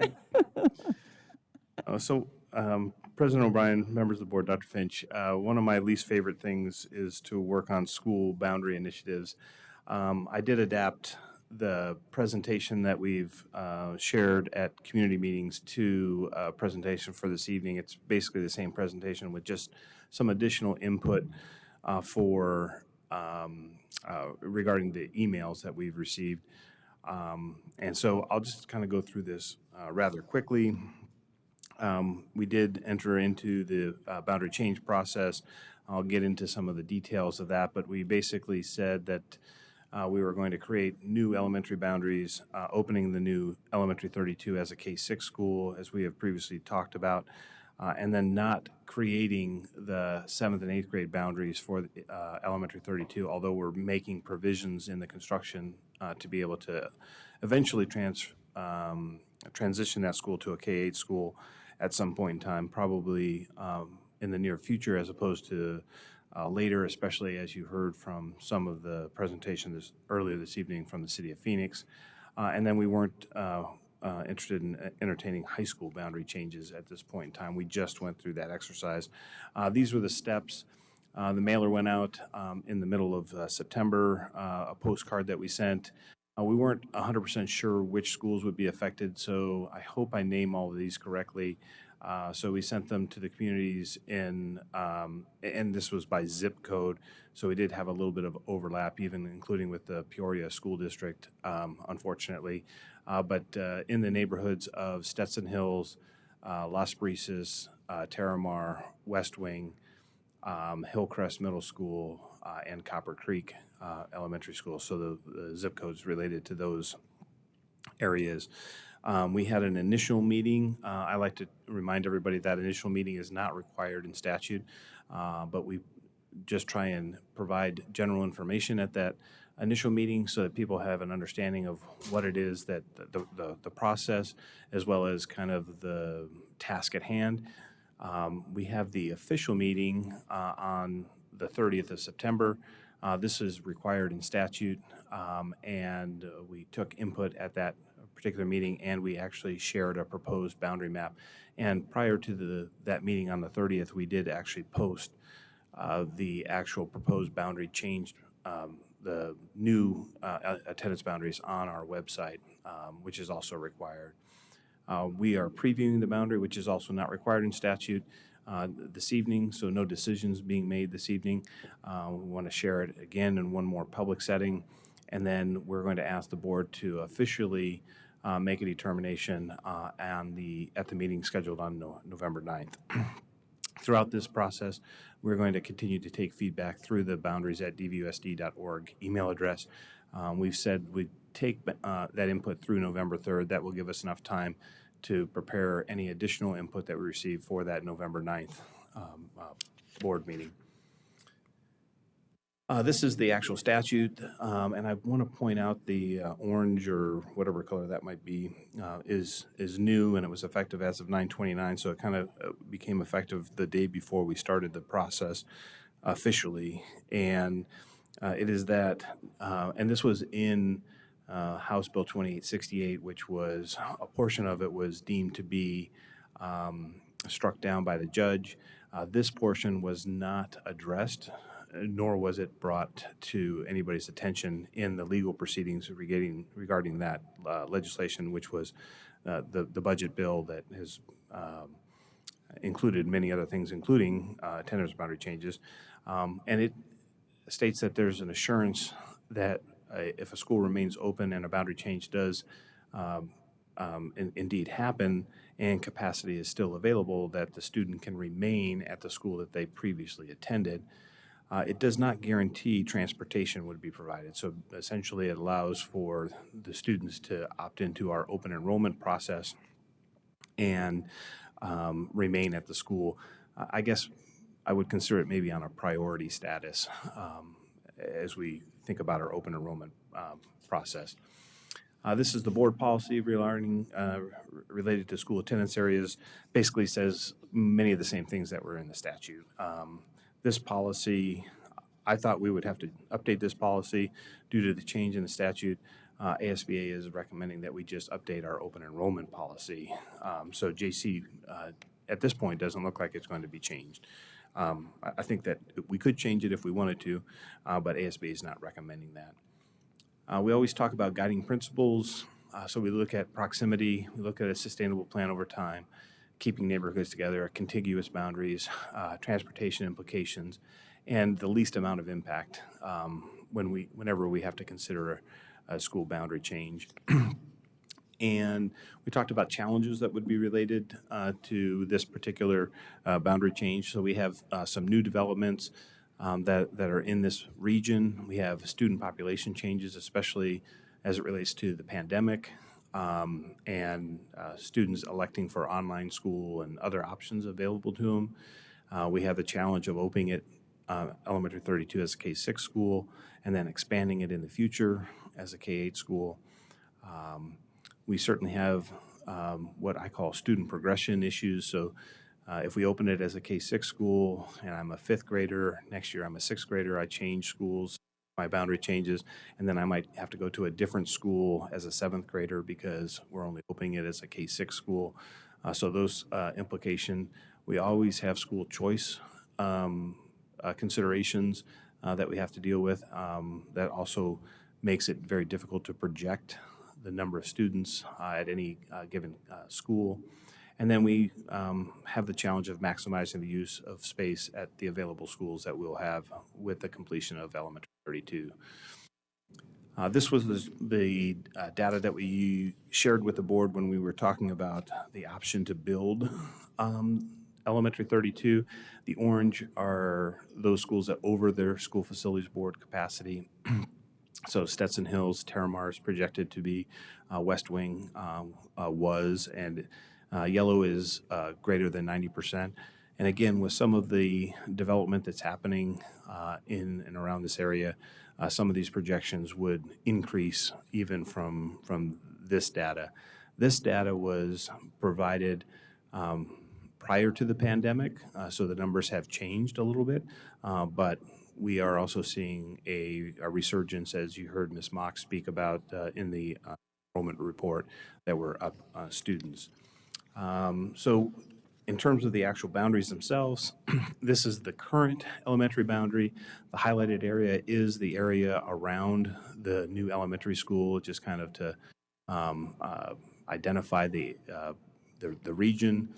The proposed new boundary would include the neighborhood immediately surrounding elementary 32, and which is typically known as Stetson Valley.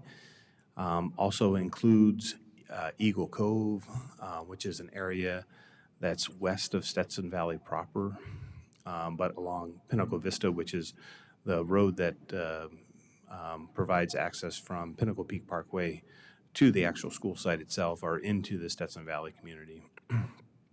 And the one area that we received the most feedback is the area that's between 75th and 67th Avenue north of Joe Max. It's a community called Alaravita. It's a new community that just has started up in the last 2 years. And that community is currently identified to attend the Terramar School. We are proposing that school would be boundaried to the Las Brisas School, which would then give us a more viable option at Las Brisas in terms of student enrollment. I did ask our demographer, and currently we have about 100 students from that community. In the numbers I'm going to share with you, that's expected to grow to just over 250 students.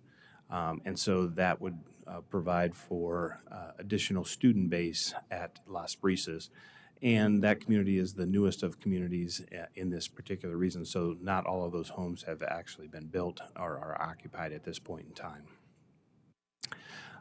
We did hear initially about the triangle of Sonora Mountain and Pyramid Peak, which is the Copper Creek area, kind of the light blue triangle that you can see up there. The initial feedback we received was that they wanted to remain at Copper Creek. About 13 years ago, we had to make the unfortunate change because of overcrowding that was happening at Terramar at the time, and assign that area to Copper Creek and then to Hillcrest Middle School. Initially, we heard that people wanted to remain. Of late, we've received probably equal number of emails that are stating that they would like to be considered to be assigned to the new elementary school. That would be a little bit problematic, and I'll just remind the board that we do have a future school site in Sonora Mountain Ranch, although it's not in our plan, in our 5-year planning window. But if the development, residential development that you heard the City of Phoenix speak about this evening is to happen, there are 2 crossings of the CAP Canal that have been shared with us. One is at 51st Avenue, which will be in close proximity to Elementary 32, and the other is at 67th Avenue, which would be in close proximity to the future school site that we have in Sonora Mountain Ranch. So that would maybe a viable option in the future, is to be able to handle not only the Sonora Mountain Ranch community, but maybe development that happens north of the CAP when that becomes developed, or at least when that land gets sold by the State Land Department. So I think the most contentious part of this change is the Alarvida community, which is difficult for me to say. And everything else seems to, we have not received a whole lot of negative feedback from. This is the current middle school attendance boundary. Again, that Alarvida site is identified to go to Terramar in the pink color there. It changes to the Hillcrest Middle School, I'm going to call it yellow color, with the proposed option. We are calling this option 3D because we looked at various options. This happens to be the third option, the fourth option of the third iteration of boundaries. That's why it's 3D. It's not intended to represent anything else. High school boundaries, again, did not change. So Sandra Day O'Connor and Mountain Ridge boundaries would remain unchanged. Here's some projected enrollment numbers from our demographer. And what this does is try and create a balance of student projections over time. And one of the things it does is creates Las Brisas as a smaller school than it is currently today. So currently with just over 740 students, would reduce it down to 421 students if the boundary was in place for this school year. So that is, I think, something that is a little concerning. So we've had some initial conversations about potentially a magnet school of some sort, a magnet program or something at that school that would help draw students to that particular campus. We even received some email suggestions about maybe making it a traditional school, similar to what happened at the Traditional Academy at Bel Air. So there probably should be some consideration for programming at Las Brisas, and that's with the Alarvida community actually being assigned to Las Brisas. The rest of these numbers, again, are projections. They're kind of our best guesses, especially in light of the last year. And at least we can accommodate the students at the schools based on these projections and the capacities of the schools. This is just my attempt to try and go through each subdivision and kind of identify the ones that would be changing. So the highlighted ones are changing. So Crescent Hills, which is currently assigned to Stetson Hills, would be changed to Elementary 32 and then Hillcrest Middle School. Alarvida, as I mentioned before, currently assigned to Terramar, would be assigned to Las Brisas and Hillcrest. Pyramid Heights, which is commonly known as Eagle Cove, would change from Stetson Hills to Elementary 32. This is the community that on either side of Pinnacle Vista, the road that connects Pinnacle Peak Parkway or Pyramid Peak Parkway to the Stetson Valley community. And then Stetson Valley proper, which is where the school is located, would change from Las Brisas and Hillcrest to Elementary 32 and Hillcrest. I mentioned during the presentation that open enrollment is always an option, especially with the new law change. We were encouraging folks to complete the open enrollment form and provided a link to that, as well as those key dates that we have the application is available in September, but we have a priority status date in December.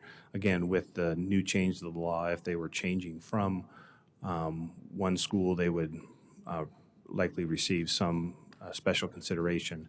But if they complete the form, if they'd like to change from any school, if they complete the form by December, that gives us more time to create the proper staffing to be able to accommodate whatever the requests are of the parents.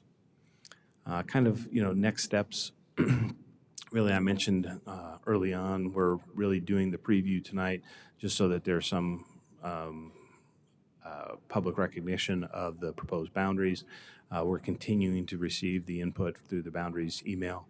Although to date, we've received less than 24 emails, which is a little lower than we normally get during a boundary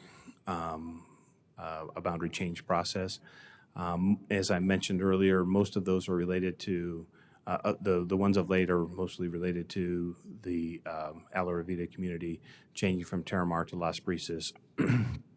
And then there seems to be, although initially there was a request for the Copper Creek boundary to remain as is, of late there's been some interest around the Copper Creek boundary and the northern portion of the Copper Creek boundary potentially being dedicated to the new elementary school. We did look at that in one of those iterations, and unfortunately, that just overcrowds the new elementary school and underpopulates the Copper Creek school. And so that's really the presentation that we have to share. This is just actually the site plan for Elementary 32. Just as a reminder, the crosshatch area is an area that we're going to build the classrooms, but not furnish the interior portion of it. And then the gray building, which is the 500 building in the lower left-hand area of the building envelope, is not going to be constructed in the initial phase of construction. So I'd be happy to answer any questions the board might have. Mrs. Ordway? Just in general, and I don't know why I've never thought of this before, but if there was because always with new boundaries, there is going to be someone that's so close, but they go that way because that's how the boundary is. If there was a concentrated number of families that open enroll to stay in that school and they could walk, would we still provide like a crossing guard, or would they be, and you don't have to answer that now because it might be something you think about, but I'm just wondering if there were families that decided to stay and they were walkers, if we would provide that kind of resource for them. Yeah, President O'Brien, Ms. Ordway, actually crosswalks in general, that we don't have jurisdiction of the roadway. So I what meant ends up crossing guards. So a crossing guard, if it's a school crosswalk, it's so it's a school crossing guard, or we can have an assistant if it's just a school, if it's a crosswalk that's not identified as a school crossing. But those determinations are made by the municipality. So they do what they call a warrant. They actually count how many kids cross at a given time, and they determine based on that count as whether or not a school crosswalk or a crosswalk is warranted. And so that is done by the municipality. So if an existing crosswalk to the school exists because you used to go to that school and now you're not supposed to anymore because you're going to the new school. So it's already in existence, but not going to be used because of the boundary change. What my question is, if there was families that were still going to open enroll to that school and utilize that walking, even though it's at the part that's not, or would that even happen? I mean, could that happen where the boundary change and open enrollment would be impact, or the crosswalk would be impacted? I could imagine that that could happen. I don't think in this scenario it is happening because we are busing everybody from Stetson Valley community to Las Brisas, and even the Alarovita community is being bused to Terramar. So I think everybody that's being changed is currently being bused. So I don't think there's any school crosswalks in the proposed boundary changes. The reason I ask is we did have the person at public comment that said they're in walking distance. So I don't, you can verify that and just let me know if that's something that we would do if it existed. To Mrs. Ordway's point, I was actually going to ask you, Mr. Miglorino, because I was trying to understand or see between the two maps, the current attendance boundary map versus the proposed option 3D, where we change the boundary for Copper Creek that would make you currently within walking distance, and we're sending those kids to Las Brisas. So is there a change along the, I guess what would be east of 67th? I mean, I know my eyes are getting a little old, but that looks like the same boundary on both maps to me. President O'Brien, I was a little confused by the speaker, Ms. Rivas, I believe was her name, that because I thought she said she was currently attending Copper Creek and was going to be assigned to the new school. And so I'm not sure where that area is. So Because maybe that would- Mr. Miglorino, you could reach out to her to verify and help us. And maybe she misunderstands or we need to understand better where that is. Yeah, I was unclear as to where that change is happening. Okay. Oh, sorry, I didn't realize you were still here. Almost everybody else has left, so I apologize for thinking that you had left. So if you could please speak with her briefly so we could understand more about that, that would be great. Mrs. Reed. Thank you. I know that ASBA isn't recommending a change to the board policy, and I don't know what my fellow governing board members think. I don't know that it would do any harm to add that new part to the bottom. I'm open to having a discussion about that, but I know that with school boundaries, it's such a sensitive and hot topic with parents. I think that if we were to put that wording in two different places, it might just be a little bit more helpful, knowing what we've already gone through with school boundaries 2 years ago. So that was the first thing. The second request, when you get emails to the board, or I'm sorry, when you get emails to the boundaries email address, could you maybe include copies of them to the governing board in our Friday updates so we can see what people are saying? Because I think maybe I've only gotten one email regarding boundaries. So that would be helpful. And then I know that parents and students have a lot on their plate right now with fall break coming back and grades closing and things like that. Have we done emails and call outs? Have the principals done that for the schools that have boundary changes with the information on who to contact and where the information is for boundaries? President O'Brien, Ms. Reed, yes. So the initial message went out through our Blackboard Messenger for the schools that I identified. And then we followed it up with the a postcard that went to all houses as well, in case we had somebody that was maybe a parent of a non-school age kid that was, or non-school age student that would become a school age student in the coming years. Thank you. Can we just make sure we do that maybe once or twice more before we this comes back on our agenda for a vote? And then knowing the miscommunications that were happening when we did high school boundaries. Um, I would like to ensure that our verbiage is very, very clear for parents to understand um, the issues that will happen or the school roll up that will happen with fifth and sixth graders, so they understand that process. Because when we were doing boundaries before, we stated it multiple times about how our seventh graders would stay or move, and eighth grade. Do you know what I mean? Like the eighth graders for the next year would stay, and the seventh graders would move. But I want to make sure that's very clear to parents so there isn't confusion. Sorry, I feel like I'm not being very clear, but I'm hoping you're understanding what I'm saying. No, I do understand what you're saying. I think this is a little more straightforward than the last boundary change that we did. But again, so just so if I wasn't clear enough, and we can reiterate this when we resend out the notice to parents, we are considering a K-6 schools so that they would be, any student in kindergarten through sixth grade in these boundaries would be going to the change of schools as of the 22-23 school year. So in the past, when we've opened a school, we've left the last grade kind of to remain at their school so they could finish with their fellow students.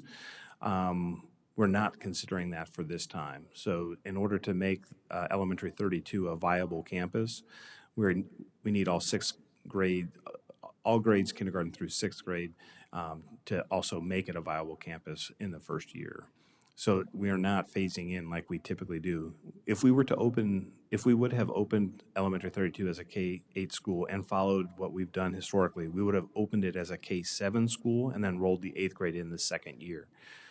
In this instance, and we've shared this at the public meetings, we are opening it as a K-6 school with all grades K through 6. So we're not considering changing the grade configuration unless we have so much growth that we have to add the seventh grade the following year. But that's not, I won't say unlikely, but it's not planned at this point in time.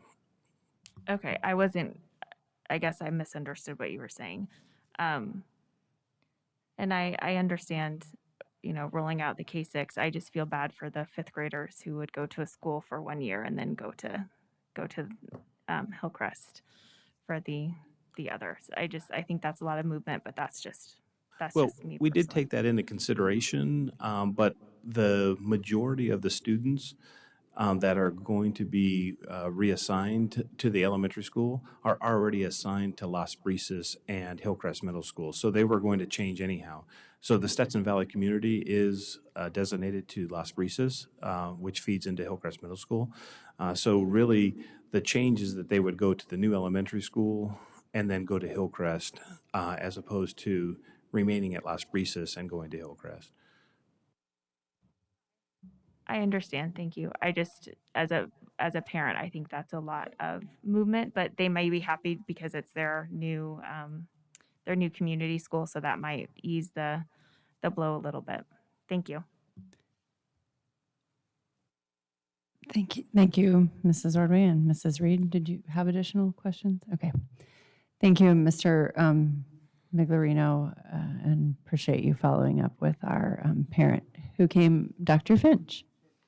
Can I ask Mr. M a question? Of course. All right. Well, because he was listening to the same presentation that I was, obviously, but from Alan and Chris. Is there anything that you want to clarify or emphasize or bring attention to that they spoke about that impacts this? I was thinking of you when they were speaking. Yeah, the one thing that that doesn't show clearly on this map is the growth that could happen in what Mr. Stevenson mentioned as South Biscuit Flats. So what would be south of the 303 and north of the CAP Canal. There's a little bit of, I think, disagreement between the State Land Department and the City of Phoenix. I think you heard him maybe even touch on that tonight about the speed of which some of that development would happen. When we've spoken with the State Land Department, They believe that they're going to engage in conversations about putting up that land north of the CAP up for auction in the near future. In order to make that happen, they have to put a crossing across the CAP at 51st Avenue. The city of Phoenix says they're not prepared to do that at this point in time at the same schedule that the state land department has been talking to developers about. So I'm not sure, I'm not trying to, we're not trying to get into the city planning business at any stretch of the imagination. But if 51st Avenue does go across the CAP, and that's where the utilities get to serve the South Biscuits Flat area, Elementary 32 is in an ideal location to be able to serve that northern community. And so one of the considerations that we could think about is, but there's no delineation at this point to be able to know where to draw the line. But north of the CAP, if we included Elementary 32 boundary north of the CAP, we would include maybe some of that future development that could be not so far into the future. And it would make sense because, again, 51st Avenue would be the conduit to be able to even cause that development to take place. So, you know, again, looking at this map, it'd be kind of increasing that green area of the new elementary school north above the CAP, and right where the kink is in that color, the little bend in that's really kind of the 51st Avenue alignment. So yes, I think that there are some things that were part of the report that we heard that are considerations for the boundary. Unfortunately, without knowing, you know, how all of that is state land, so we don't know where the delineation is going to be or where the development is going to happen, to be able to know how that's going to develop over time. No pun intended.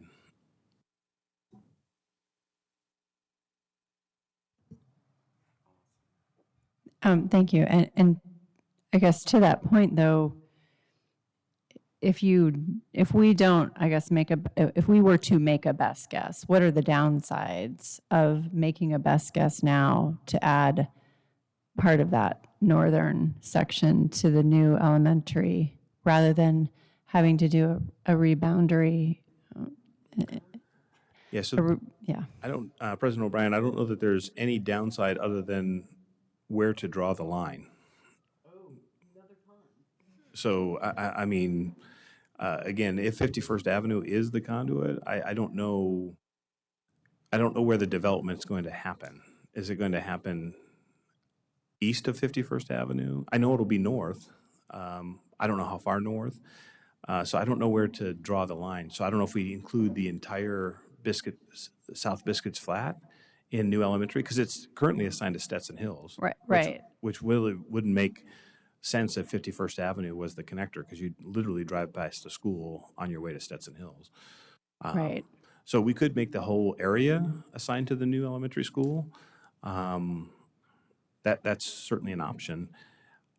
And we would know early on what the implications could be. So we could do a boundary change potentially before any homes were built, to be able to identify them to the new elementary school. I think there's no downside. The only challenge is determining where to draw the line. But you have made the point that I needed to hear, which is there would be enough time to make that boundary change prior to homes being built and potentially children being impacted, because nobody would be living there. We'd have some idea where the homes were going to be built, and a future board could say, now we want to add that into whatever lovely name Elementary 32 gets. So, okay, thank you, Mr. Migliorino. I appreciate that. And with that, we will move on to, Mrs. Reed has one more. Sorry, just one quick comment. You briefly talked about maybe adding programming or a magnet school, or there were some comments about changing Las Brisas to a traditional school that came in through email. Can we just get some more information on that in the Friday update, as far as if, I know that those were recommendations coming from parents, but if there's any thought that Cabinet or Dr. Finch has put into that. What I don't want to do is I don't want to do boundaries and then have to redo that boundary or set the board up to have to and a future board up to have to redo that boundary later. Okay, thank you, Mrs. Reed. With that, we will go into our discussion item, which is the Arizona School Board Association bylaw change proposal consideration. We will accept that. I just did something to my screen. This is a proposal to change the Arizona School Board Association bylaws that would add an additional seat to the board. Currently, the Hispanic Native American Indian Caucus, their president of the caucus serves for 2 years, and it alternates between either a Hispanic member or a Native American Indian member, which means that they share that seat. So for a 2-year period, we either have a Hispanic, one or the other representing.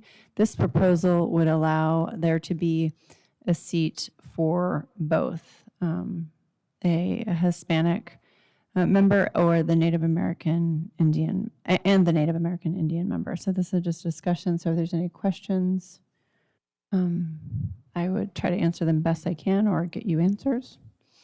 If we add another seat to the board, how many board members does that make?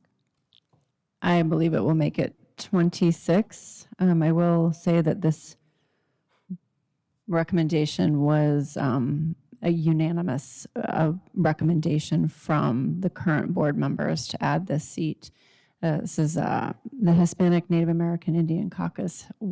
This is their 25th anniversary, and they've been trying for The whole time I've been on there. many years to Okay. get that additional seat so that all student perspectives are represented around the board table. So, are you asking for our input? I'm happy to hear any discussion or. I think it sounds like a great idea. Wonderful. We supported the board last year, supported this at the annual conference. Okay, well then it will come back as an action item in our November meeting. So, okay, and we will, if you have any questions or thoughts before then that need to be covered, please email Sheila so she can send them to ASBA.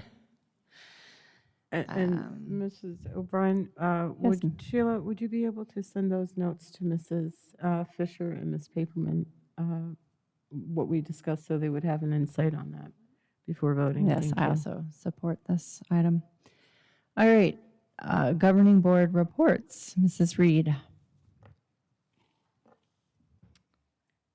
I hope everybody enjoyed their fall break and were able to have a little bit of fun and relax a little bit. We have parent-teacher conferences coming up, so it's a great time to check in with your teachers and see how your kiddos are doing.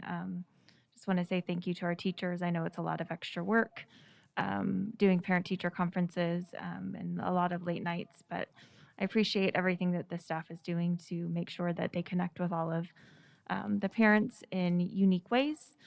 I have 2 requests for board presentations or updates. One would be from community education. I'd love to hear a little bit more about some of the things that they're doing and talk about the state of preschool and pre-K in our district. We know that we've got great preschool and pre-K programs. We know that we want to continue to expand. So I'd just like to have that conversation as a board and hear from Mrs. Irvin. And the same for gifted education. I think it would be at some point in the near future good just to touch base with Mr. Lanningham and see what his department is up to and all of the great work that he and his very small team are doing to serve our gifted students in our district. We had some public speakers that discussed the panorama questions, and I do just want to go back and remind our parents that are listening that we discussed, or brought this up in a board meeting back, I think, in August, regarding the panorama questions, and we had some discussion, and I believe those questions are supposed to be sent to the board so the board can see them prior to being sent out. So if the board has any input, that we can weigh in on those. The board does not come up with the panorama questions. That's not something that we have discussed at all as board members. So the way that the questions were, or the way that the survey permission was worded, did not provide clarity to our parents. So that's why it's really important to me as a parent and as a board member to make sure that that our district parents understand what information the district is asking and why we would ask those questions. Because if you pulled up state statute, there were like 16 different areas that we could ask questions, and some of those topics really don't have any, really shouldn't be asked to our parents. There would be no reason, or, sorry, of our students, there would be no reason that the district should need to know some of that information. We've had a lot of talk about parents being unhappy about quarantining and the districts following Maricopa County health guidelines. And first of all, I want to say thank you to the parents who are coming and who are speaking at the meetings and who are providing emails. We did get a legal opinion from our attorney regarding the requirement to follow Maricopa County health guidelines. And our attorney is saying that we are doing what we're supposed to do and has given us very clear direction on that. So what I'm going to ask parents, if you don't like the current quarantining guidelines, please contact the county supervisors, Maricopa County supervisors, and please contact the Maricopa County Department of Health. I've also gotten emails regarding natural immunity, and I personally believe in natural immunity. That's one of the ways that we get herd immunity from anything too. But that is not currently something that Maricopa County Health Department is looking into outside of that 90-day time frame of when you had COVID. So if those are things that you would like to see, those are the governing bodies that you need to be talking to. As a board member, I took an oath to follow the Constitution, to follow the guidelines and the laws that are passed forth. I also took an oath to financially protect our district and our students. And I don't want to do something that is going to open up the doors for Maricopa County to sue us. That's not something that I think is fiscally responsible. I've seen a couple of things, and I've gotten some emails basically saying that I listen to everything that Dr. Finch says, and I'm his patsy, and I just vote the way that he wants me to. And thank you, parents, for letting me know that I don't have to listen to everything that Dr. Finch says. That's not the way that this works. Dr. Finch and I have had disagreements. We don't always see eye to eye. But I handle those disagreements with a phone call or a meeting. I don't handle those disagreements at the dais. There's a lot of prep work that goes into meetings. We get board updates, we get emails, he sends us information. If I don't have information enough to make a decision, I ask him for that information. And then if I still don't agree with it, then we talk through it. But I don't think that it is prudent or respectful to be up at the dais and to say things that are demeaning to him or to argue with him in this way. Those are things. I know what's on the agenda well in advance. I know what questions I need to ask. I know what information is being presented. So those are conversations that I have personally with the superintendent. And I was also told that I was not clear at my last board report regarding my political affiliation for those of you who care. So I'm going to clear it up. I am a moderate Republican. I've always been registered as a Republican since I was old enough to vote. Thanks. Mrs. Ordway. I don't know if I can follow that. So I'm going to stick to our student end of it. And I think Deer Valley is football team is 5-0. Is that correct? And then the Cardinals are that way too. So apparently our students are leading with the Eagles so the Cardinals can follow. I'm guessing that, or the Skyhawks. So I'm guessing how that works. But it's nice to, again, be able to watch and listen to our students do the things that make them happy, and staying in school and being able to be there is really important. So I will once again say that the students that will wear their masks at this point in time most likely will get to play the games and be in band and so on and so forth. So that is a responsibility that students and their parents can figure out.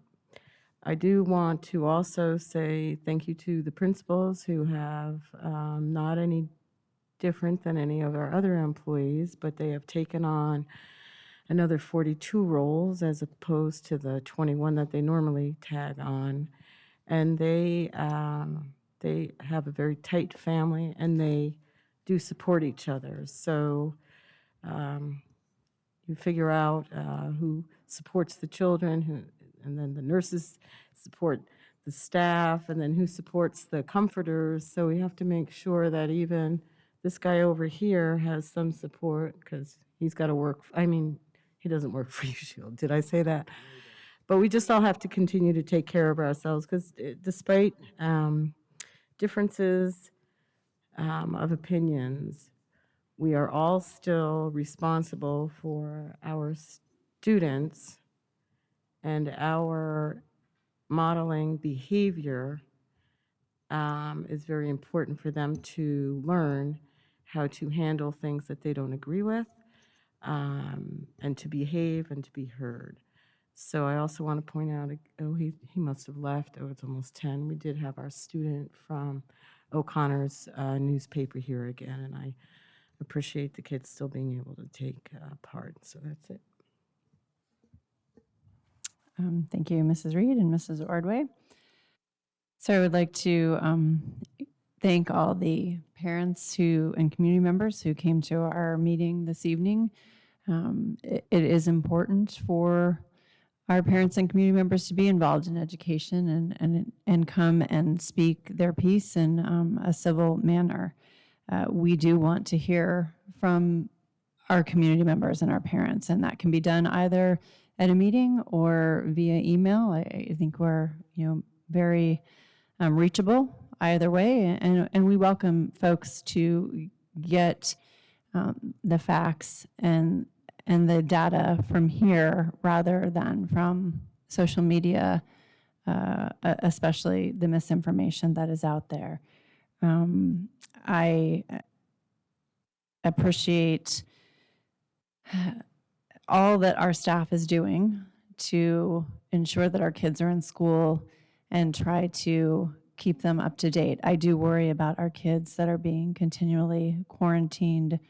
So if we could follow up with the mom who came and spoke tonight about her student, I would appreciate that, as well as maybe if you could address in our next, maybe in a Friday update, because we won't be coming back until November, the situation on providing technology to our students who are being quarantined and where that stands. That would be helpful for me. One of our speakers talked about looking at the Arizona Department of Health Services recommendations and confused them with Maricopa County Public Health Department mandate regarding quarantine. So just to be clear, we are following the Maricopa County Public Health Department quarantine mandate. It's not a guideline, it's a mandate. And until it is other than a mandate, we are legally required to follow it. I know that there are many discussions happening And we certainly, we don't take any pleasure in quarantining students and not having them in our schools. Having said that, the other thing I would love for us to follow up on, Dr. Galligan, is the freshman health class. I would appreciate a follow-up to the board members and a Friday update. And I know this is going to sound silly, but I'll miss seeing all your lovely faces again this month. But we'll see you again in November. And with that, I will turn it over to Dr. Finch for his superintendent report. Three things I want to mention. One is it's legislative season, lobby season. So we're meeting with EFRGA and ASA, working on legislation and opportunities that will arrive. Or we think there will be many this next session. Obviously, you're following the same news I am from the Supreme Court had a change to the governor's proposal. And so he received some notification, I guess maybe would be the right word, from the Department of Treasury. And so we have many things that are happening at the same time, and we're kind of in the middle as a school unit, and that seems to be pretty normal, so we will adjust accordingly. Second thing I wanted to draw emphasis to, if you didn't get a chance to see the award ceremony, one part of it was about our students that were perfect scorers in math and ELA. We had many students that fit in that box. The other one was the governor's relationship with Deer Valley. We are one of very few districts, I believe there are 3, in the state that worked through our Project Momentum is what it's called, about $3 million, $3.5 million towards PD with our professional learning communities. And that's what has been our rocket fuel or jet engine fuel to keep us going and propel us to the top. And we have a flag in our boardroom now to honor that. We have both, now that it has also made us a PLC district, which is also unique, 11, I believe, in the world. So from the educational side, we continue to march forward, and we just want to thank the governor and his team for supporting us. And last but not least, it's fine art season, and plays are starting to come, choir, band, marching, starting to put their shows together. And I believe we have next Tuesday, we have a show with all our DVUSD bands. I think it happens to be in the same time as our little adventure. So we'll have to watch the recording. But make sure you get out to support the fine arts. It's that time of year. Thanks. And with that, our future board meetings are posted. And do I have a motion for adjournment? Moved. Second. All in favor, please say aye. Aye. Oh, we're adjourned at 9:57 p.m.